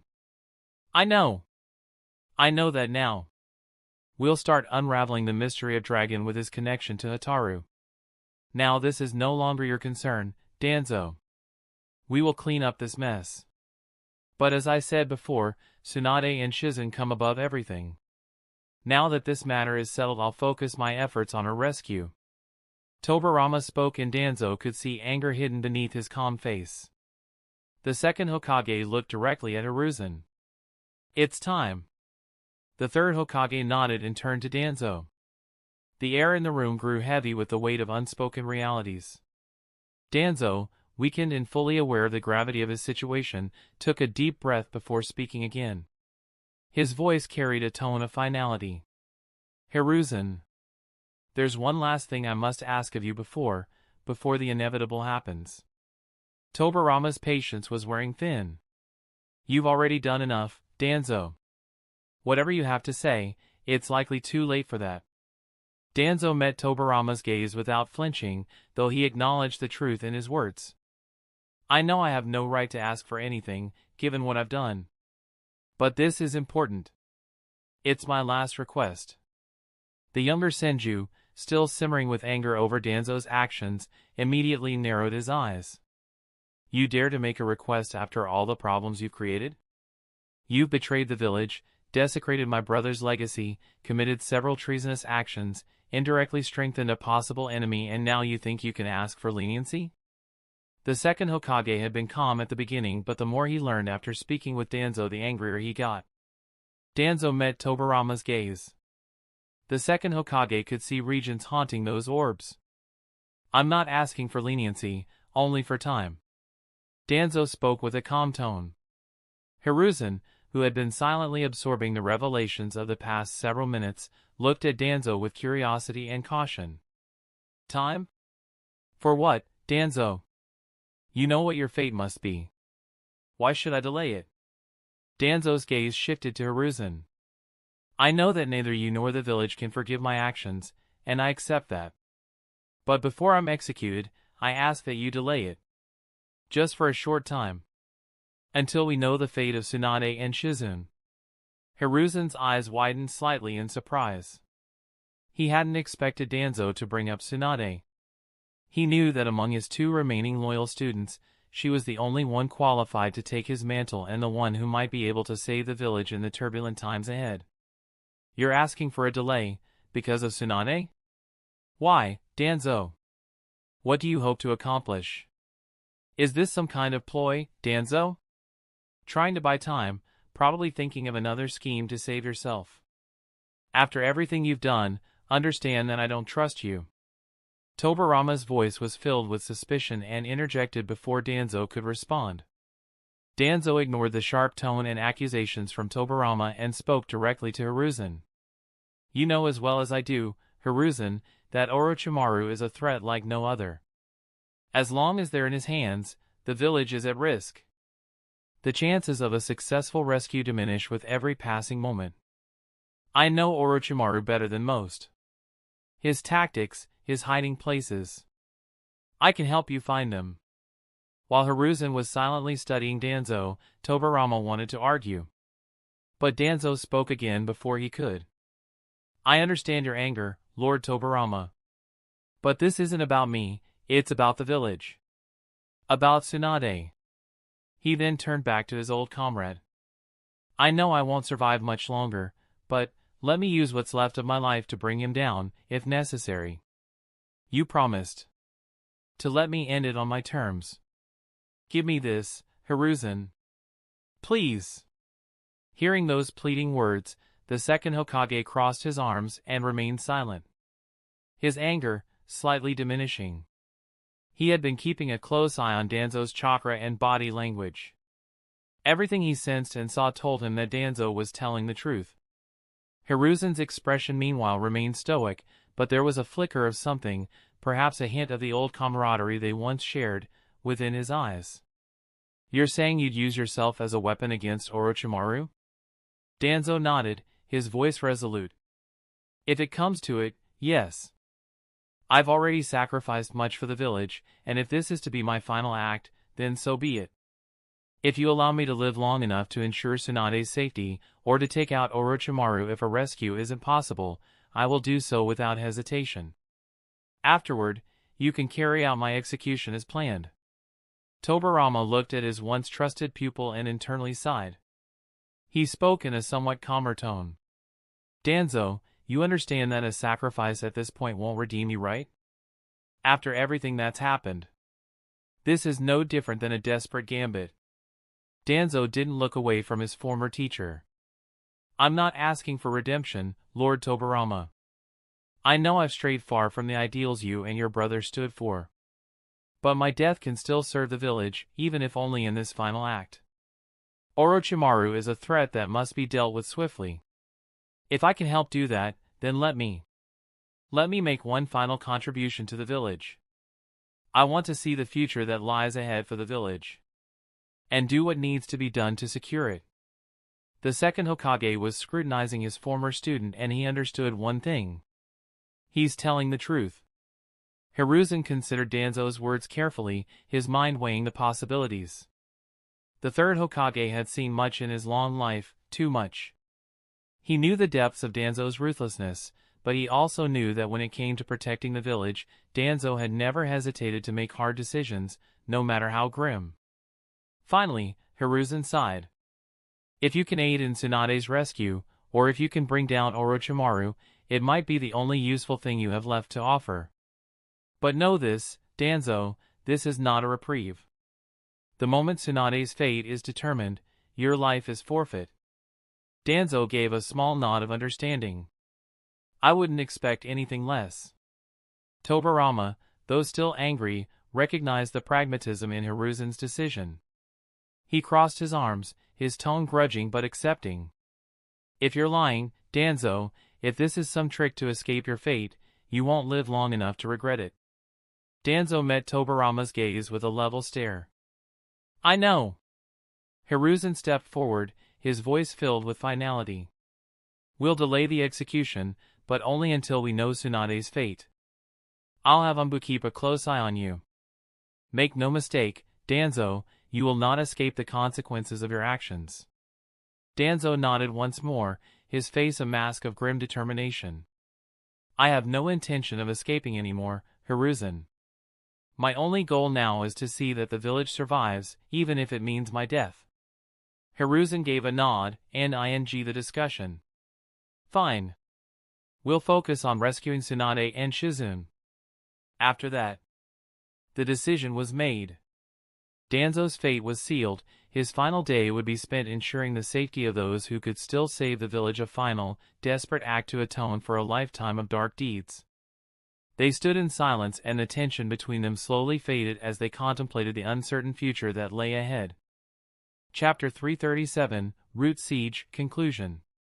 Jiraiya had just finished dispatching the last of the Root Ninja in his way, his breath coming in controlled but heavy bursts. He stood in the aftermath of the battle and was surrounded by the unconscious and defeated bodies of Danzo's operatives. He turned his head in a certain direction and he began moving cautiously through the dimly lit corridors. There was something about the way the Root operatives battled that bothered him. They hadn't been fighting me to kill. It's as if they had been hurting me, guiding me somewhere specific. Maybe a trap? A kill box? Jiraiya's instincts told him that whatever awaited him was connected to the strange surge of chakra he had sensed nearby. Two people. Strange. I can't identify their chakra signatures. That's being masked. The next second, the Toad Sannin felt the two chakras disappear in an instant, and a moment later in their place was another unfamiliar but strong energy. That's a powerful chakra. Who is that?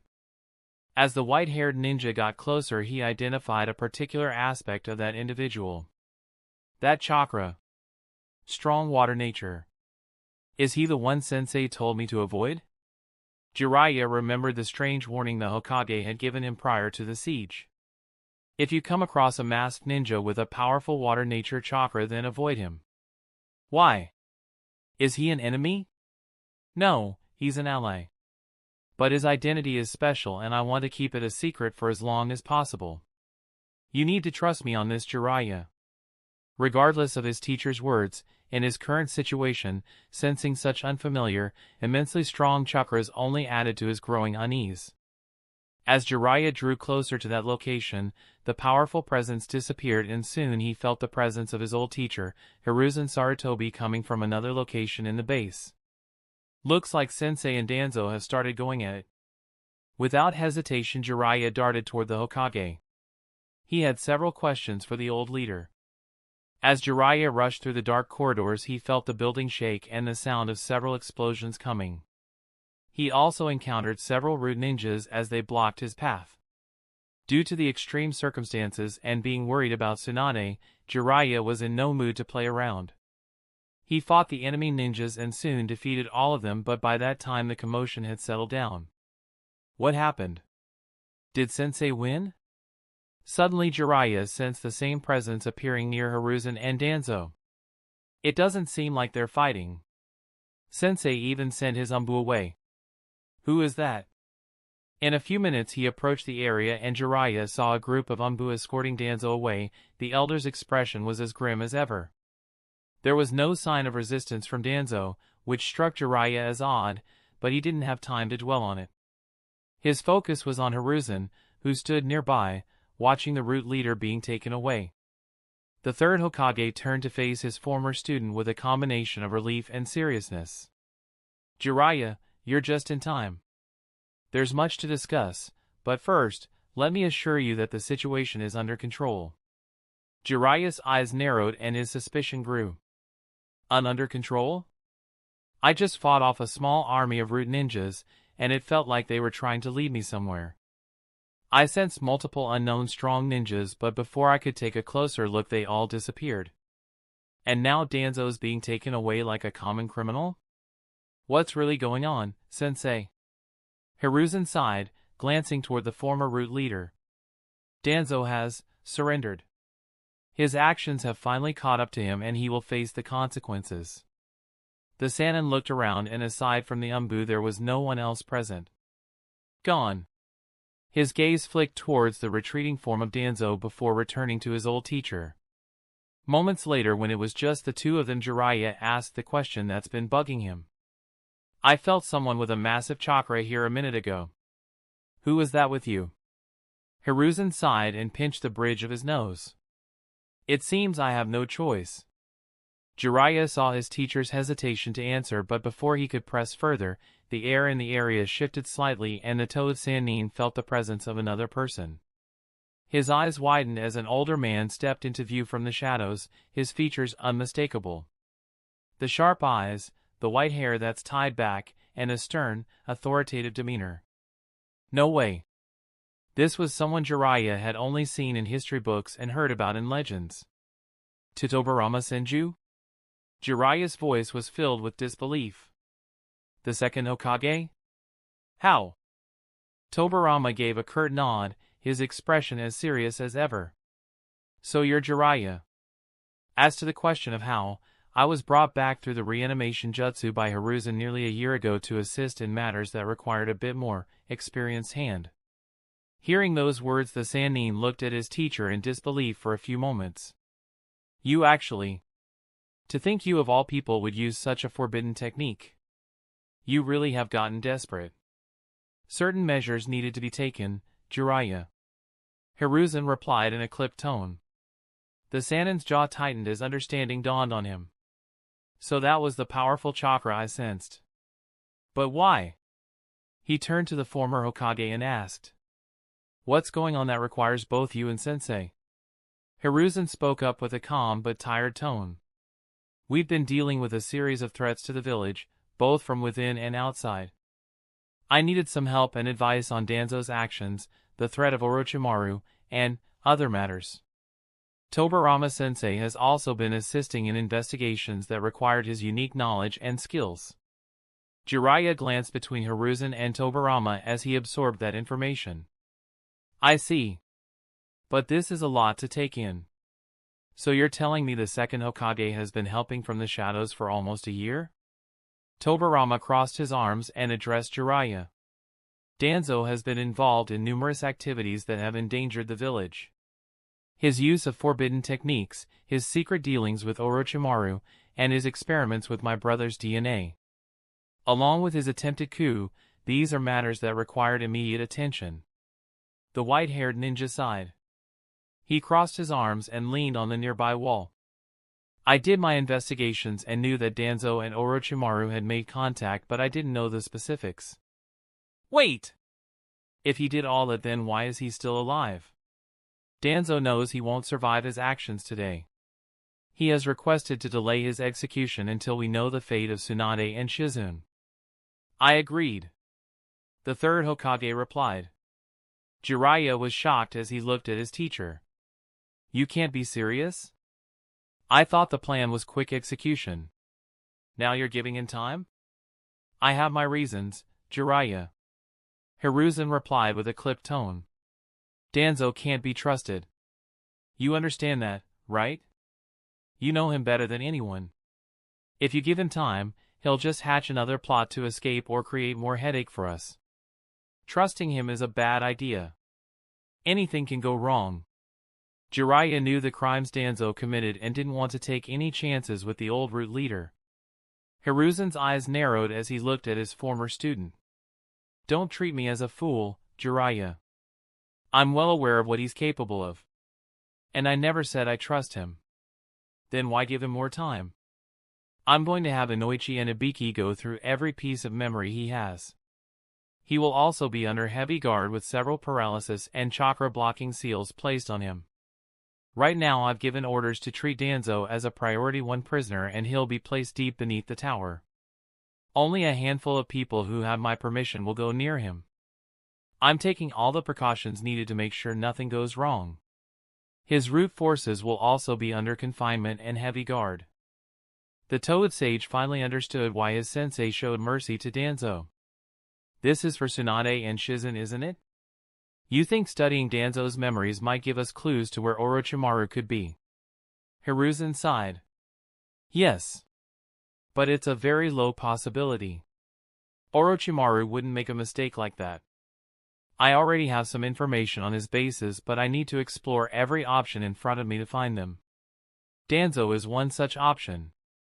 I also need a thorough detail on everything my old comrade has been up to these last several years. Jiraiya closed his eyes and exhaled as 2 faces came to his mind. Please be alright, you too. He opened his eyes and looked at the 2 Kages. So what do we do about them? Now that a possible coup has been averted, we need to focus on rescuing those 2. I agree. Hiruzen reassured him. But there's more at stake here than just Tsunade's life. Tobirama-sensei and I have uncovered troubling information about the Nine-Tails attack, the Uchiha massacre, and a mysterious figure called Dragon who has taken critical assets from right under our noses. This dragon has used my operation as a cover to infiltrate this location, and he has stolen powerful tools, including Sharingan and other forbidden jutsu. Tobirama also gave his analysis. He may be a rogue leaf ninja or even an Uchiha who somehow survived the massacre and is hiding inside the village. We're not certain yet, but it's a possibility we can't ignore. And given his knowledge and power, he poses a significant threat to the village. Jiraiya was taken aback by the sudden revelations. Wait. Before I came here I sensed 2 unknown chakras. But they disappeared and a second later you showed up in their place. Tobirama nodded. You sensed me? That's impressive. And yes. One of them was this dragon, and I believe that the other was an Uchiha. Most probably the one responsible for the Nine-Tails attack. Although that's just speculation at this moment. Whoever this dragon is, I believe he's currently living in the village. He couldn't have known about my plans with Danzo otherwise. Hiruzen spoke after he thought about the matter. Could they be on the same side? Jiraiya asked. Unknown. We only know what Danzo told us. He's the only one who's had a confrontation with this individual. And I don't trust his words at face value. Hiruzen replied. Not anymore. Yes. Tobirama nodded. Interrogating Danzo and getting the truth from his mind would be the only credible way to verify everything he said. Jiraiya processed the information quickly, his mind racing. So, we've got 2 rogue ninjas with forbidden knowledge, Orochimaru with Tsunade and Shizune, and Danzo being held until this is resolved.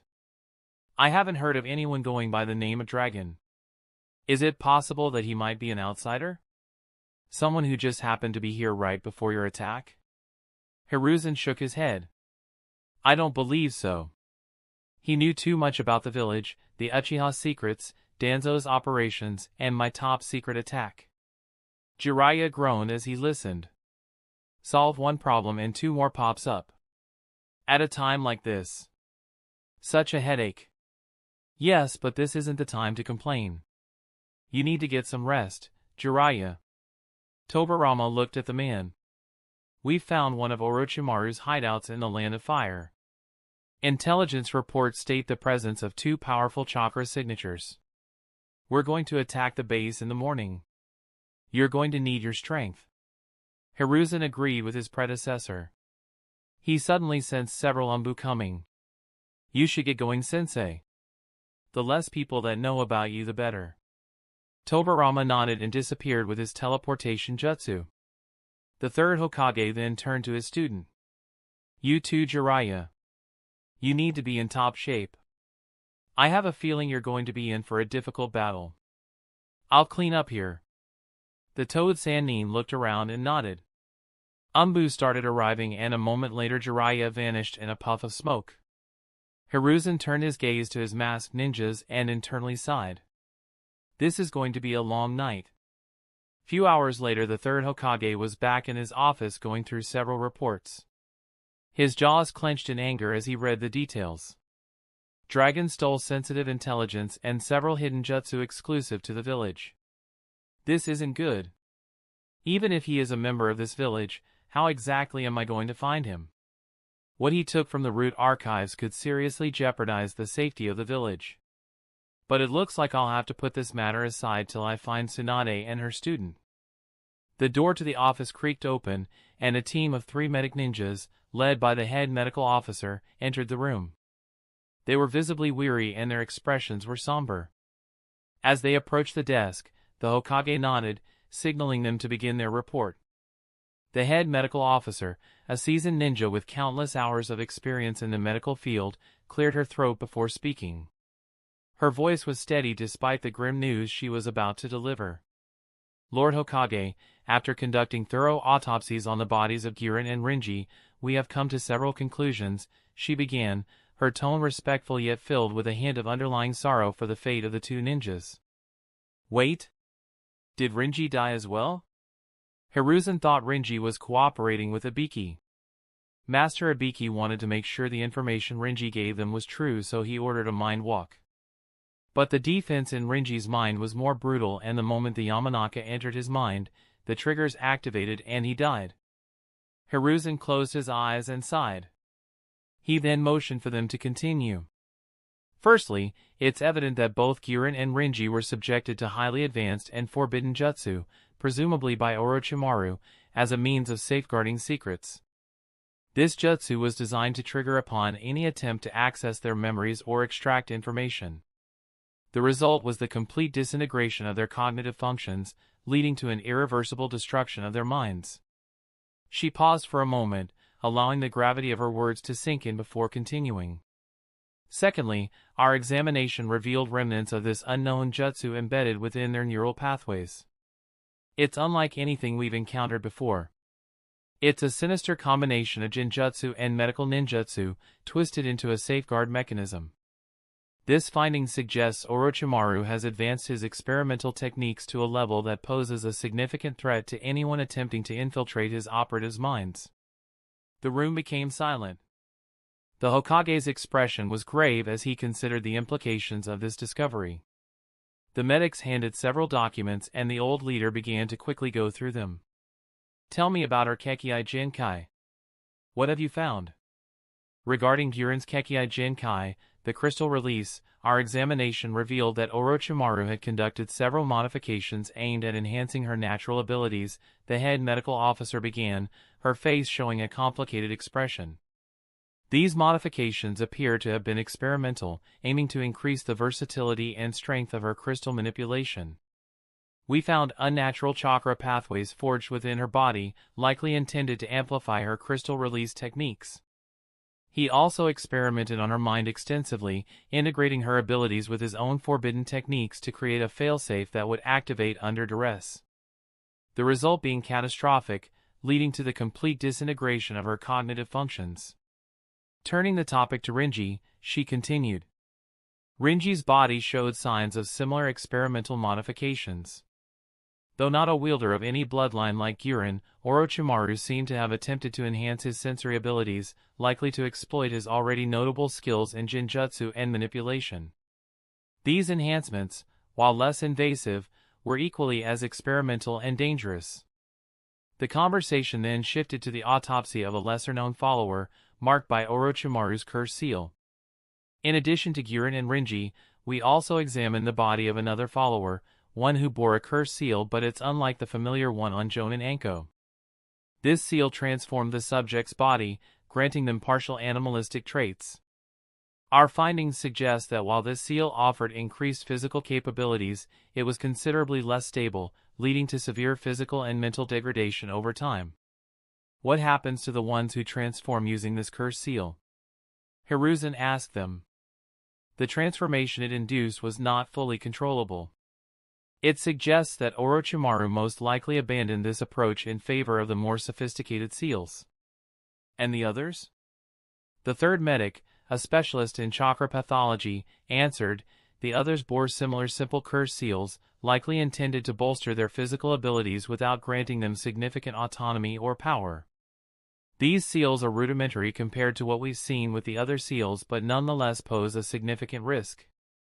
One, in particular, exhibited partial animalistic transformation, indicative of an experimental phase in Orochimaru's research. As for strategic implications, the lead medic concluded, we've concluded that Orochimaru has not only perfected his methods of control over his subordinates but has also devised mechanisms to ensure that no useful intelligence can be gleaned from them should they be captured. This will present a significant challenge for interrogation and intelligence-gathering efforts moving forward. Hiruzen nodded. Make sure a copy of the report is sent to the analysis wing and Shikaku Nara. Yes, Lord Hokage. Dismissed. The three medics left and the Kage turned to look at the sunrise. In another hour or two Ox should reach that location. At that time Tobirama will use his teleportation jutsu and will reach that base with Jiraiya.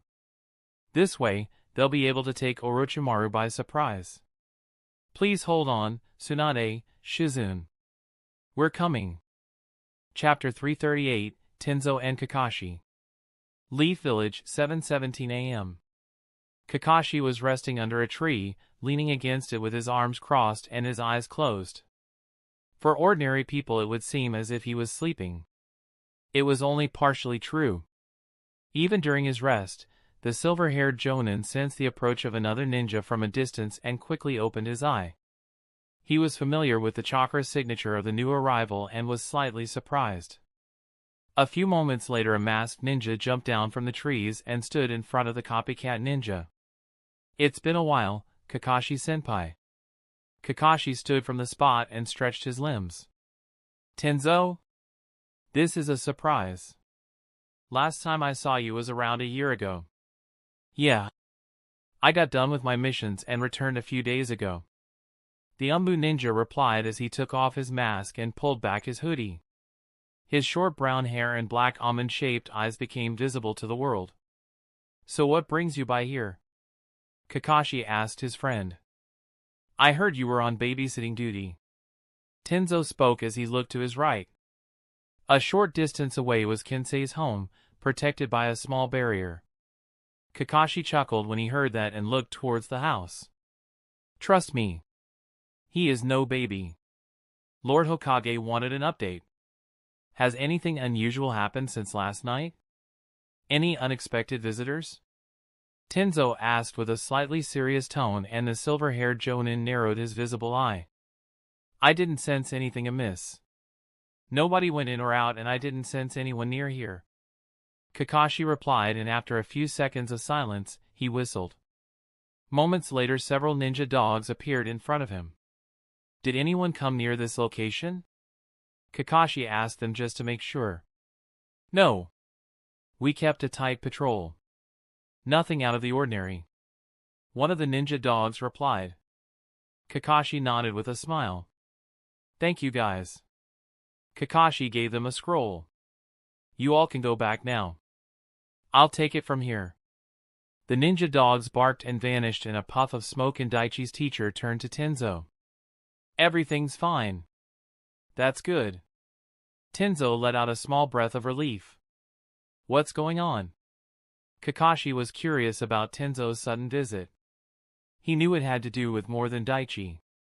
Last night Lord Hokage and Jiraiya assembled a team and attacked the route. I was part of the raid.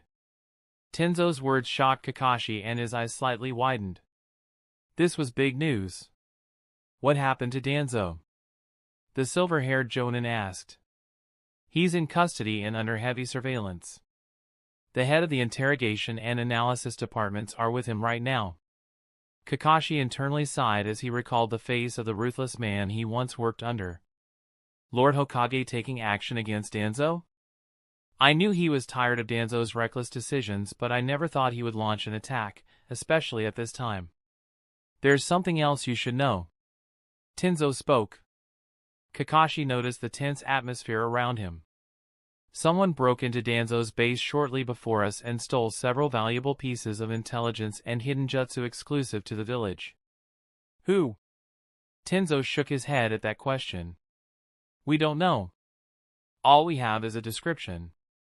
But Lord Hokage suspects that this individual could be a leaf ninja or someone hiding in the village.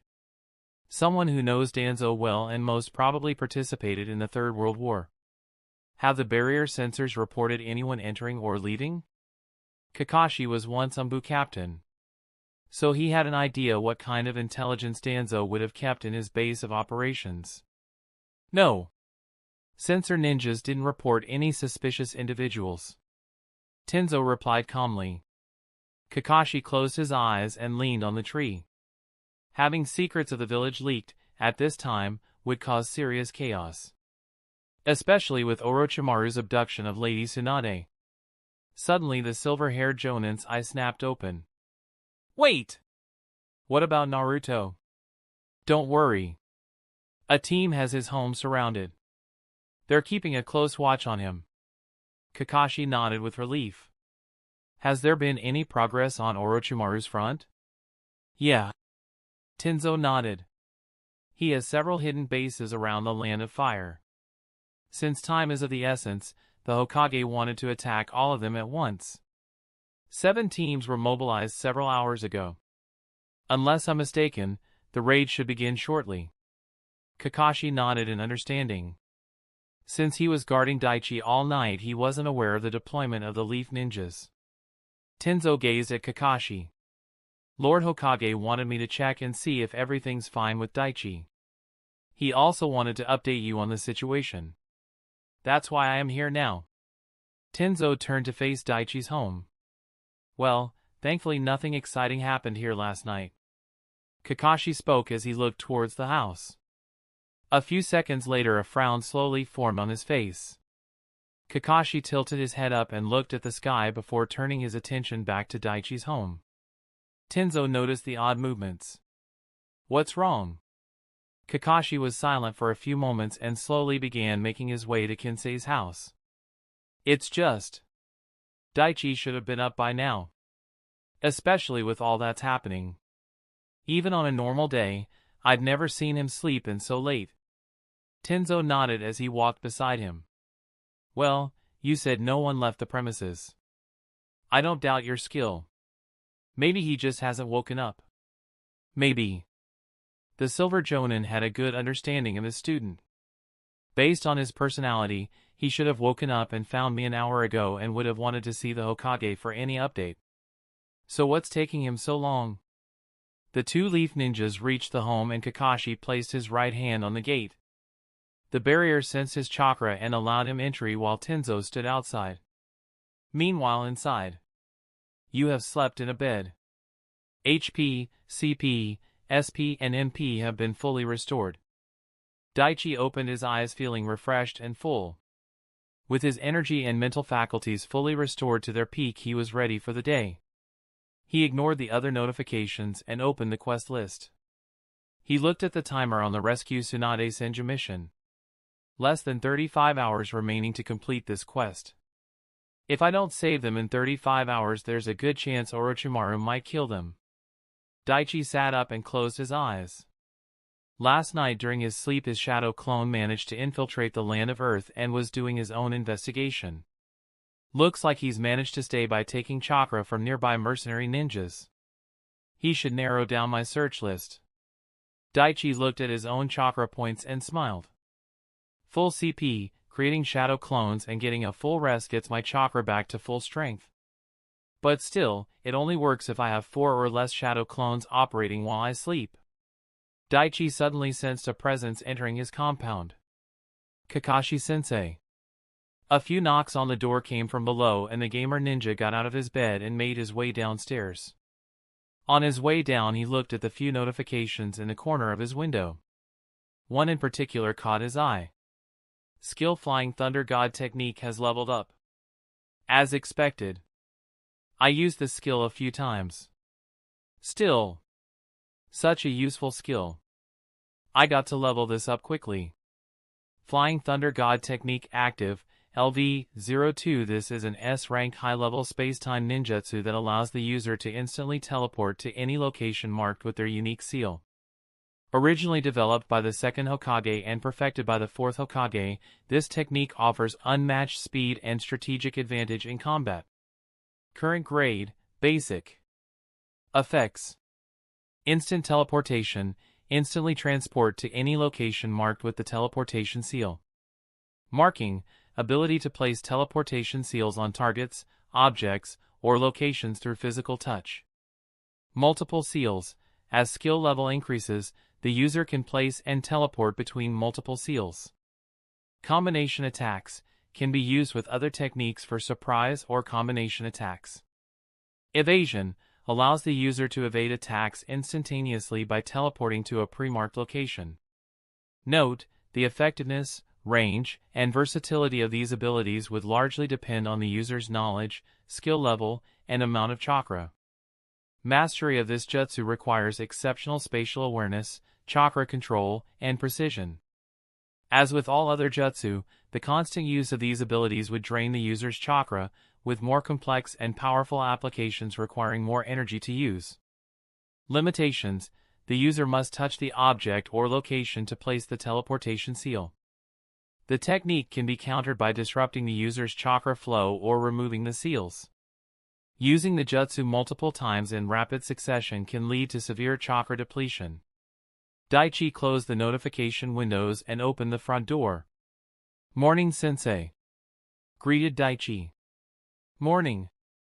Kakashi gazed at Daichi nonchalantly, but the boy knew the man's sharp eye was taking his appearance down to the smallest detail. Strange.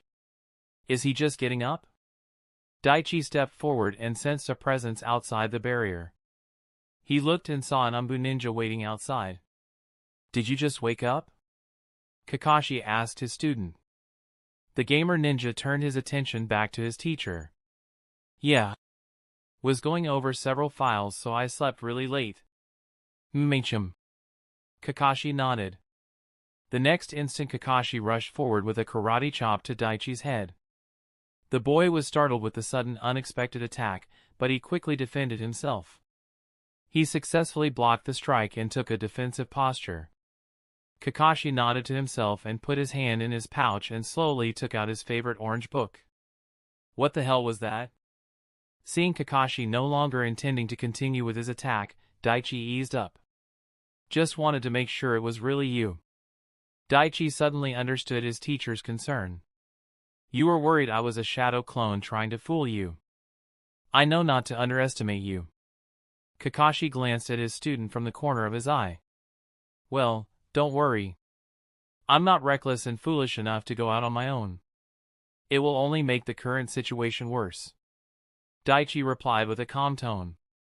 We're going to meet the Hokage. So freshen up. Daichi nodded and soon he was ready, walking out the house. The Umbu ninja looked at the two and spoke. Lord Hokage has asked for the two of you. Tenzo then glanced at Kakashi and gave a small nod and left. The silver-haired Jonin looked at Daichi and saw that he was quietly staring at the Umbu the whole time. Did he find something unusual about Tenzo? Daichi was examining the man without using his observed skill. It was to improve analysis abilities. What have you found out about him? Kakashi asked his student. Larger than average chakra reserves. Strong water and earth nature, but that's not all. Daichi spoke.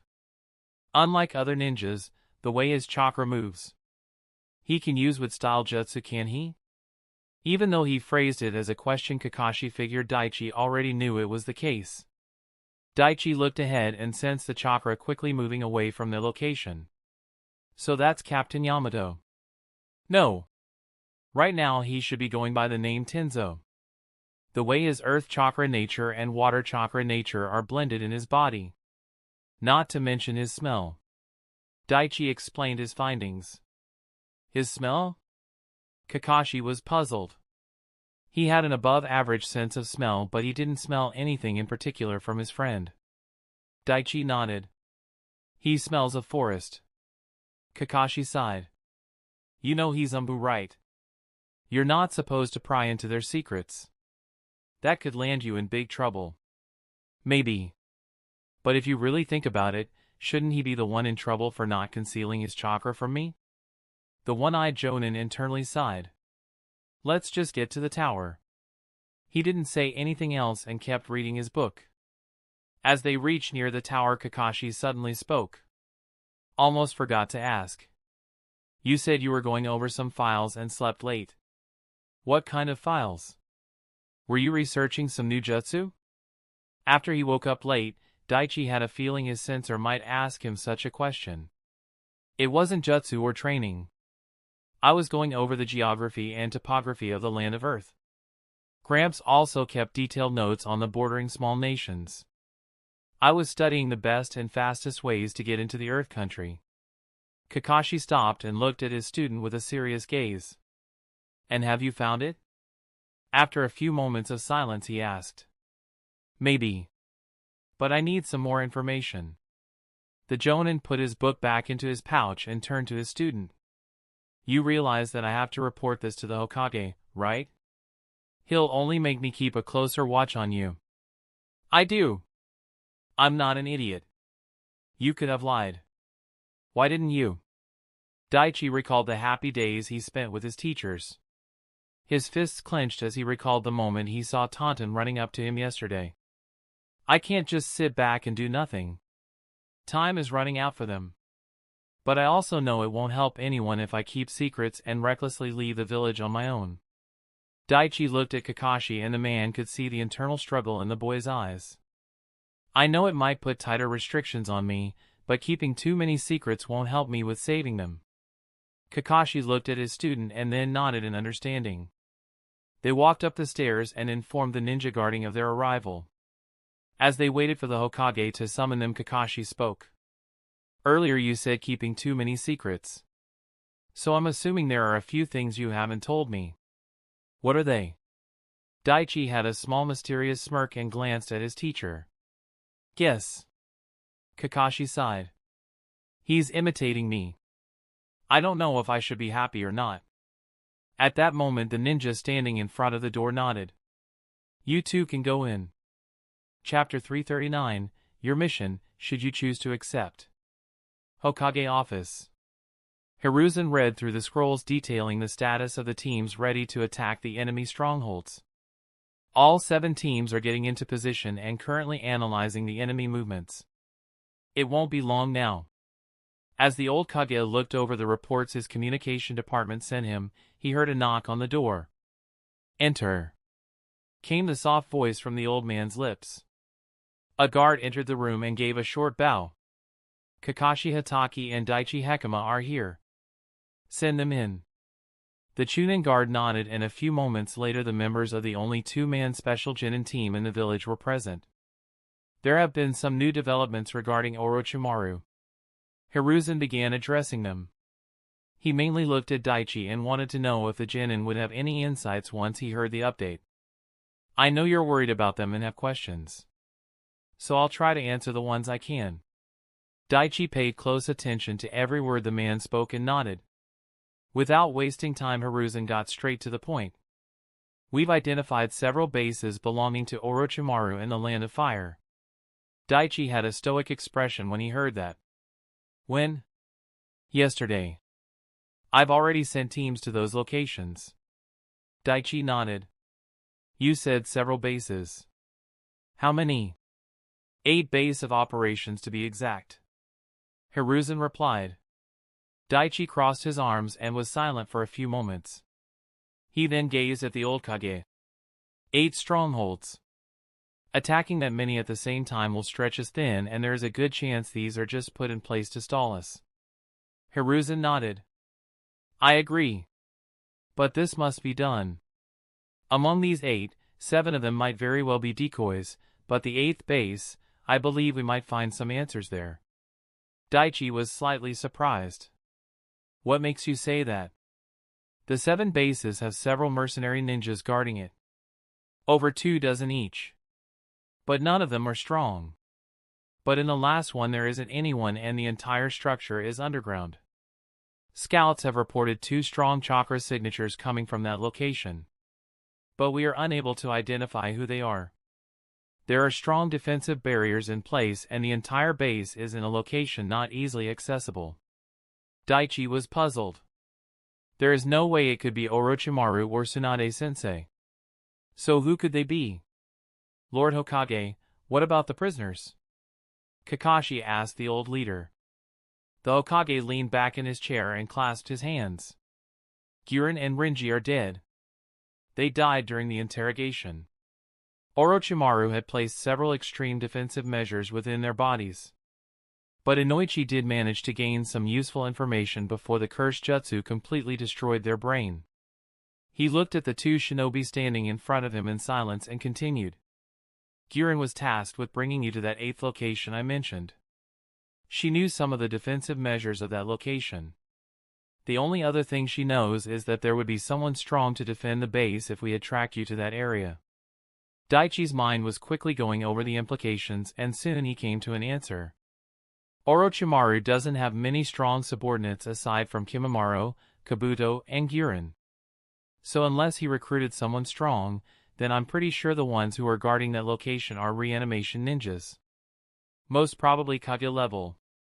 Just then another thought flashed across his mind. Wait a minute. Reanimation ninjas can track their creator. I have Shinsui's eye. If I can get to that base and turn the reanimation to obey my command, I can get them to directly point me towards Orochimaru.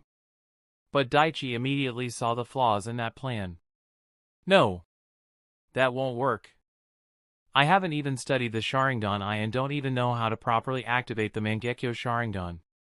Not to mention, I need to implant that eye in something and program commands to make it work. That's not something that can be done in a few hours. Damn it. Suddenly an idea came to his mind. The dungeons. They can solve my lack of time. I can use them to take as much time as I need to study and program commands into that eye. I can use the dungeons I got from Orochimaru and experiment with Shinsui's eye and the other Sharingans. Daichi suddenly began to calculate the viability of this plan in his mind. But there is still a problem. I need to implant the Sharingan into a living creature.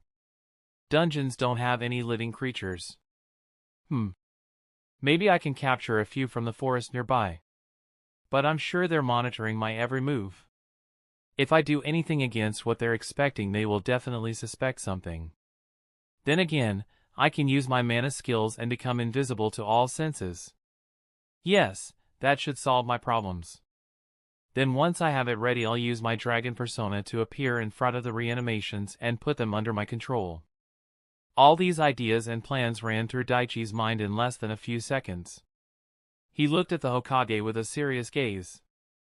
But all that preparation won't help me if I don't get to that area. If I don't know where it is, I won't be able to use Shinsui's eye on them. If he doesn't let me go to that 8th location, it'll just be time wasted. Daichi looked at the 3rd and spoke. Lord Hokage, please let me be a part of the team going to investigate the 8th base. Hiruzen narrowed his eyes as he looked at the boy. Daichi continued. The chances of Sensei and Shizen Senpai being there is small, but if they are there, I have to be there too. Hiruzen sighed as he heard the Genin's request. I'm afraid I can't allow that. It's too dangerous. Anything can happen. I already have Jiraiya and 2 other powerful shinobi assigned to this task. If you go there and Orochimaru tries something, it will make the situation more difficult for me. I'm sorry, Daichi. I can't allow this request. Daichi bit his cheek and looked down. Damn it. I had a feeling he'd say that. I can't ask for the location of that base. If I do and Dragon shows up, they'll certainly know something's up. Guess that plan's a bust. Well, using Shinsui's Mangekyo Sharingan was plan B after all. Looks like I need to go back to plan A. Seeing the Genin's silence, the Hokage and the Jonin wanted to know Daichi's thoughts. What's on your mind? Hiruzen asked. Daichi looked at the Kage and was silent for a few moments.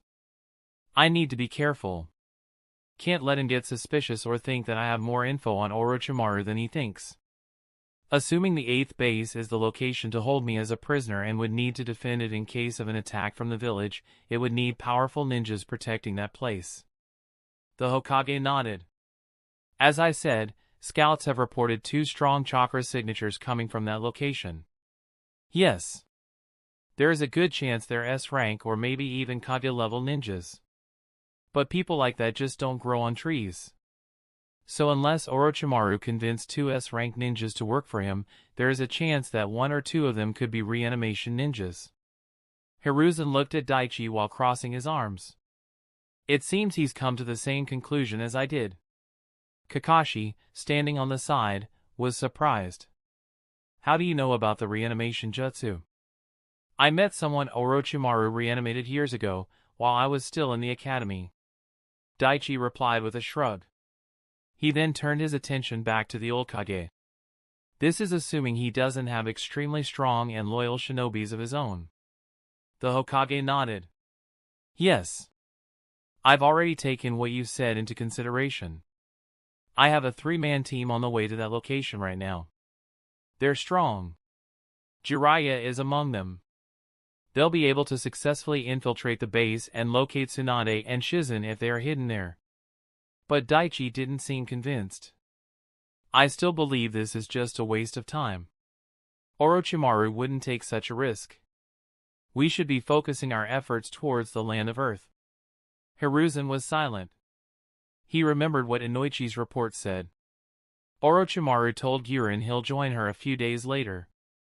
So chances are he's not in that location, but... Yes. I'm aware, Daichi. The odds of finding Tsunade or Orochimaru in that location is slim. Inoichi read Yurin's mind and found out that Orochimaru might be outside Fire Country. Hiruzen answered as he looked at the boy. Daichi frowned. Then why are you dash? Because Orochimaru could have lied to her. It could be a misdirection. He could have also taken them to that location if he changed his mind or if any changes in his plans had occurred. The truth is, we don't know anything for sure, Daichi. I can't just ignore such a threat in my own country while sending a team to attack another. Even if they're not there, I'm certain Jiraiya and the others could find some clues to where they are. Daichi was silent when he heard the old man's reply. Are the defenses of that location different from the other 7 hideouts? Kakashi asked. Yes. There are multiple chakra barriers preventing anyone from probing deeper. My scout team could only sense these 2, but they couldn't pry deeper because of the defenses put in place. Hiruzen replied. It's why I'm still holding on to some hope that those two are there. The sooner we find them, the better. The Hokage turned his gaze to Daichi. He sighed and spoke in a somewhat softer tone. I understand your concerns, Daichi, but I've already made up my mind. Daichi sighed and became silent. He's the Hokage. And he's working with the information he has. Right now, crossing borders to other great nations and sending a large-scale search party is just asking for trouble. So he's doing the best he can with what he has. Guess I can't fault him for that. Lord Hokage, what did Orochimaru want with Daichi? Did that woman know? Kakashi asked, and Daichi focused his attention on the Kage. Hiruzen looked at the genin and was silent for several moments. Should I tell him? Concern and hesitation was apparent on his visage. After a few moments of internal debate, the Kage decided to answer the question. Orochimaru has developed an immortality jutsu. The eyes of Kakashi and Daichi slightly widened in surprise for different reasons. An immortality jutsu? As I suspected. His target did switch from Sasuke to me. Hiruzen, unaware of Daichi's true thoughts, continued. Orochimaru transfers his soul through a forbidden jutsu and uses the body of someone else to live longer. There has to be more to it, I'm assuming. Otherwise he could have taken anyone's body and wouldn't specifically go after Daichi. Kakashi deduced and asked. The old Kage agreed. Yes. After Orochimaru takes control of the new body, he will have access to their unique bloodlines and abilities. Kakashi was just about to say that his student wasn't from a clan, but stopped himself and glanced at the boy. Even if he's not from a clan, his body has incredible potential and strength. He's far stronger than anyone his age. I suppose it's no surprise Orochimaru would take an interest in him. Wait. Could he be using Lady Tsunade for his immortality jutsu? The silver-haired Jonin suddenly asked. The thought had crossed my mind. But I believe the probability of such a situation is low. He must want her for something else. The Kage replied and then looked towards the boy. Are you afraid now, Daichi? Hiruzen asked. No. The calm tone in his voice indicated that Daichi wasn't lying. I'm concerned, but I'm not afraid. If he comes for me, he'll find that I'm not an easy prey. Him. I have no doubt you won't go quietly. But don't worry. You'll be safe within these walls. You have my word. Hiruzen gave the child a small smile as if to reassure him. For the moment, that's all I have for you too. The military operation will begin shortly. Once it's completed, I'll inform you of the situation. Yes. Kakashi nodded, but Daichi was silent and in thought, mulling over something. Seeing this, Hiruzen spoke. Do you have something on your mind? Time to go with Plan A, the genin nodded his head. Yes, Lord Hokage. I'd like to have access to all the recent information you have on the land of Earth and the movements of the border patrol units of the Hidden Stone Village. Preferably all the intelligence you've collected for the last 6 months. You truly believe Orochimaru has Tsunade in the land of Earth? Yes, I do. The Kage of the Leaf Village was silent and was weighing the pros and cons of giving Daichi such information. I already have a few people analyzing the intelligence reports on the land of Earth and the shinobi of the Hidden Stone Village. They're smart. If there is something to be found, they'll find it. But Daichi was unconvinced. Orochimaru is familiar with the village's surveillance tactics and intelligence network. He would definitely try to avoid those. So even if it's a Nara shinobi going over those reports, they might not be able to find anything abnormal. But I might be able to. Combine the information my clone is sending me along with what I learned from Prince Katsuya, I'm sure I'll be able to spot Orochimaru. Or at the very least narrow down the search list. Another pair of eyes wouldn't hurt. I can take a look at that information from a fresh new perspective. Daichi replied. He couldn't give out all his reasons to the Hokage, but he was desperate to get that intel from the old leader. Hiruzen saw Daichi's somewhat desperate expression and sighed. After several moments, he decided to give the boy what he had gathered. He's smart.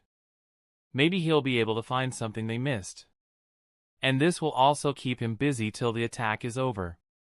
Hiruzen gazed into Daichi's eyes and saw something that made him internally smile. Very well. I'll inform the analysis department to send you a copy of the information you want. Hiruzen wanted to keep Daichi occupied for a while and figured having him go through the large amount of information collected would be a good start. Daichi nodded and Hiruzen dismissed him.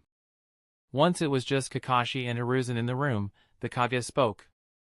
With each hour passing by, the chances of a successful rescue are dwindling. I can tell that he won't be able to hold on while doing nothing for much longer. What makes you say that, Lord Hokage? He cares deeply about Tsunade and Shizune. And because I see some of you in him. Kakashi was taken back by that statement. Hiruzen continued. When Rin was in trouble, you were able to continue with the mission, but ultimately you made a choice and turned around. You ignored the mission and you went and rescued your teammate from enemy ninjas. Yes. But in doing so I lost another. Kakashi looked down for a moment as the memories of that day came to the forefront of his mind. I saved Rin that day, but I lost Obito. And what's worse, I couldn't even keep my promise to him. I'm sorry for dredging up unpleasant memories, but Daichi is like you. He truly believes that Tsunade and Shizune are in the land of Earth. So it won't be long before he goes looking for them himself. Kakashi nodded as he considered that a giant possibility. Moreover, even if we find Orochimaru in the land of Earth, the chances of a successful rescue of both Tsunade and Shizune are slim. There is a great probability that one of them might perish. Kakashi was somewhat on edge as he looked at the Kage. What exactly are you asking me to do, Lord Hokage? If Daichi finds something new or any information we missed, or if he plans to go to the land of Earth. Hiruzen closed his eyes and sighed at what he was about to say. Kakashi's jaw clenched and he was slightly tense as he waited for the Hokage's words. Hiruzen opened his eyes as if finally making a difficult decision. Help him. Accompany him to the Lord of Earth. What? The silver-haired Jonin was taken back. Hiruzen smiled at the Jonin. Yes. Why? Because it's what I would do if I was in his position. Wasting more time arguing and worrying about the rules won't help him and it won't get us anywhere. I have certain restrictions due to my position, but you and Daichi, you don't have such burdens. Kakashi let out a breath of relief. I understand, sir. Being Hokage, he has to think about the welfare of the whole village. But a Genin and a Jonin has no such problems. If the current attack on those bases yields nothing, I'll send Jiraiya and someone else to the land of Earth to covertly help you too. But Kakashi. Hiruzen's face took on a serious expression. You should know that should you two go into the land of Earth and anything goes wrong, or if you two get captured, it'll put the village in a very difficult position. There might not be much I can do and the village will deny any involvement in your actions. Especially if Inoki becomes unreasonable. Kakashi understood the implications and the seriousness of the situation. Not only that, if Orochimaru does in fact have Tsunade and Shizune there and you somehow manage to find and get to them, someone might have to stay behind for the mission to become successful. You understand what that means, right? A tinge of sadness could be heard in Hiruzen's voice. Kakashi smiled and simply nodded his head. Yes, sir. If something like that happens, I'll make sure Lady Tsunade, Shizune, and Daichi escape safely. Hiruzen's heart pained for a moment as he gazed at the Jonin's expression. Kakashi. You shouldn't look so worried, Lord Hokage. Besides, these are all the worst-case scenarios. The silver-haired Jonin spoke with a calm tone. I should probably take Daichi to the intelligence department. Hiruzen nodded and soon the Jonin left the office, leaving the Hokage alone with his thoughts. He stood from his chair and walked up to the window and looked down at the village. Yes, what I described was indeed the worst-case scenario, Kakashi. You and Daichi are valuable ninjas of the village. I won't let anything happen to either of you that easily. If this attack truly yields nothing, then I'll have Jiraiya and Tobirama-sensei shift their focus and infiltrate the land of Earth. Coupled with Kakashi's resourcefulness and Daichi's skill, I'm sure my fears won't come to pass. That's the end of this tale for now. Thank you for watching, and I'll see you in part 15. Peace.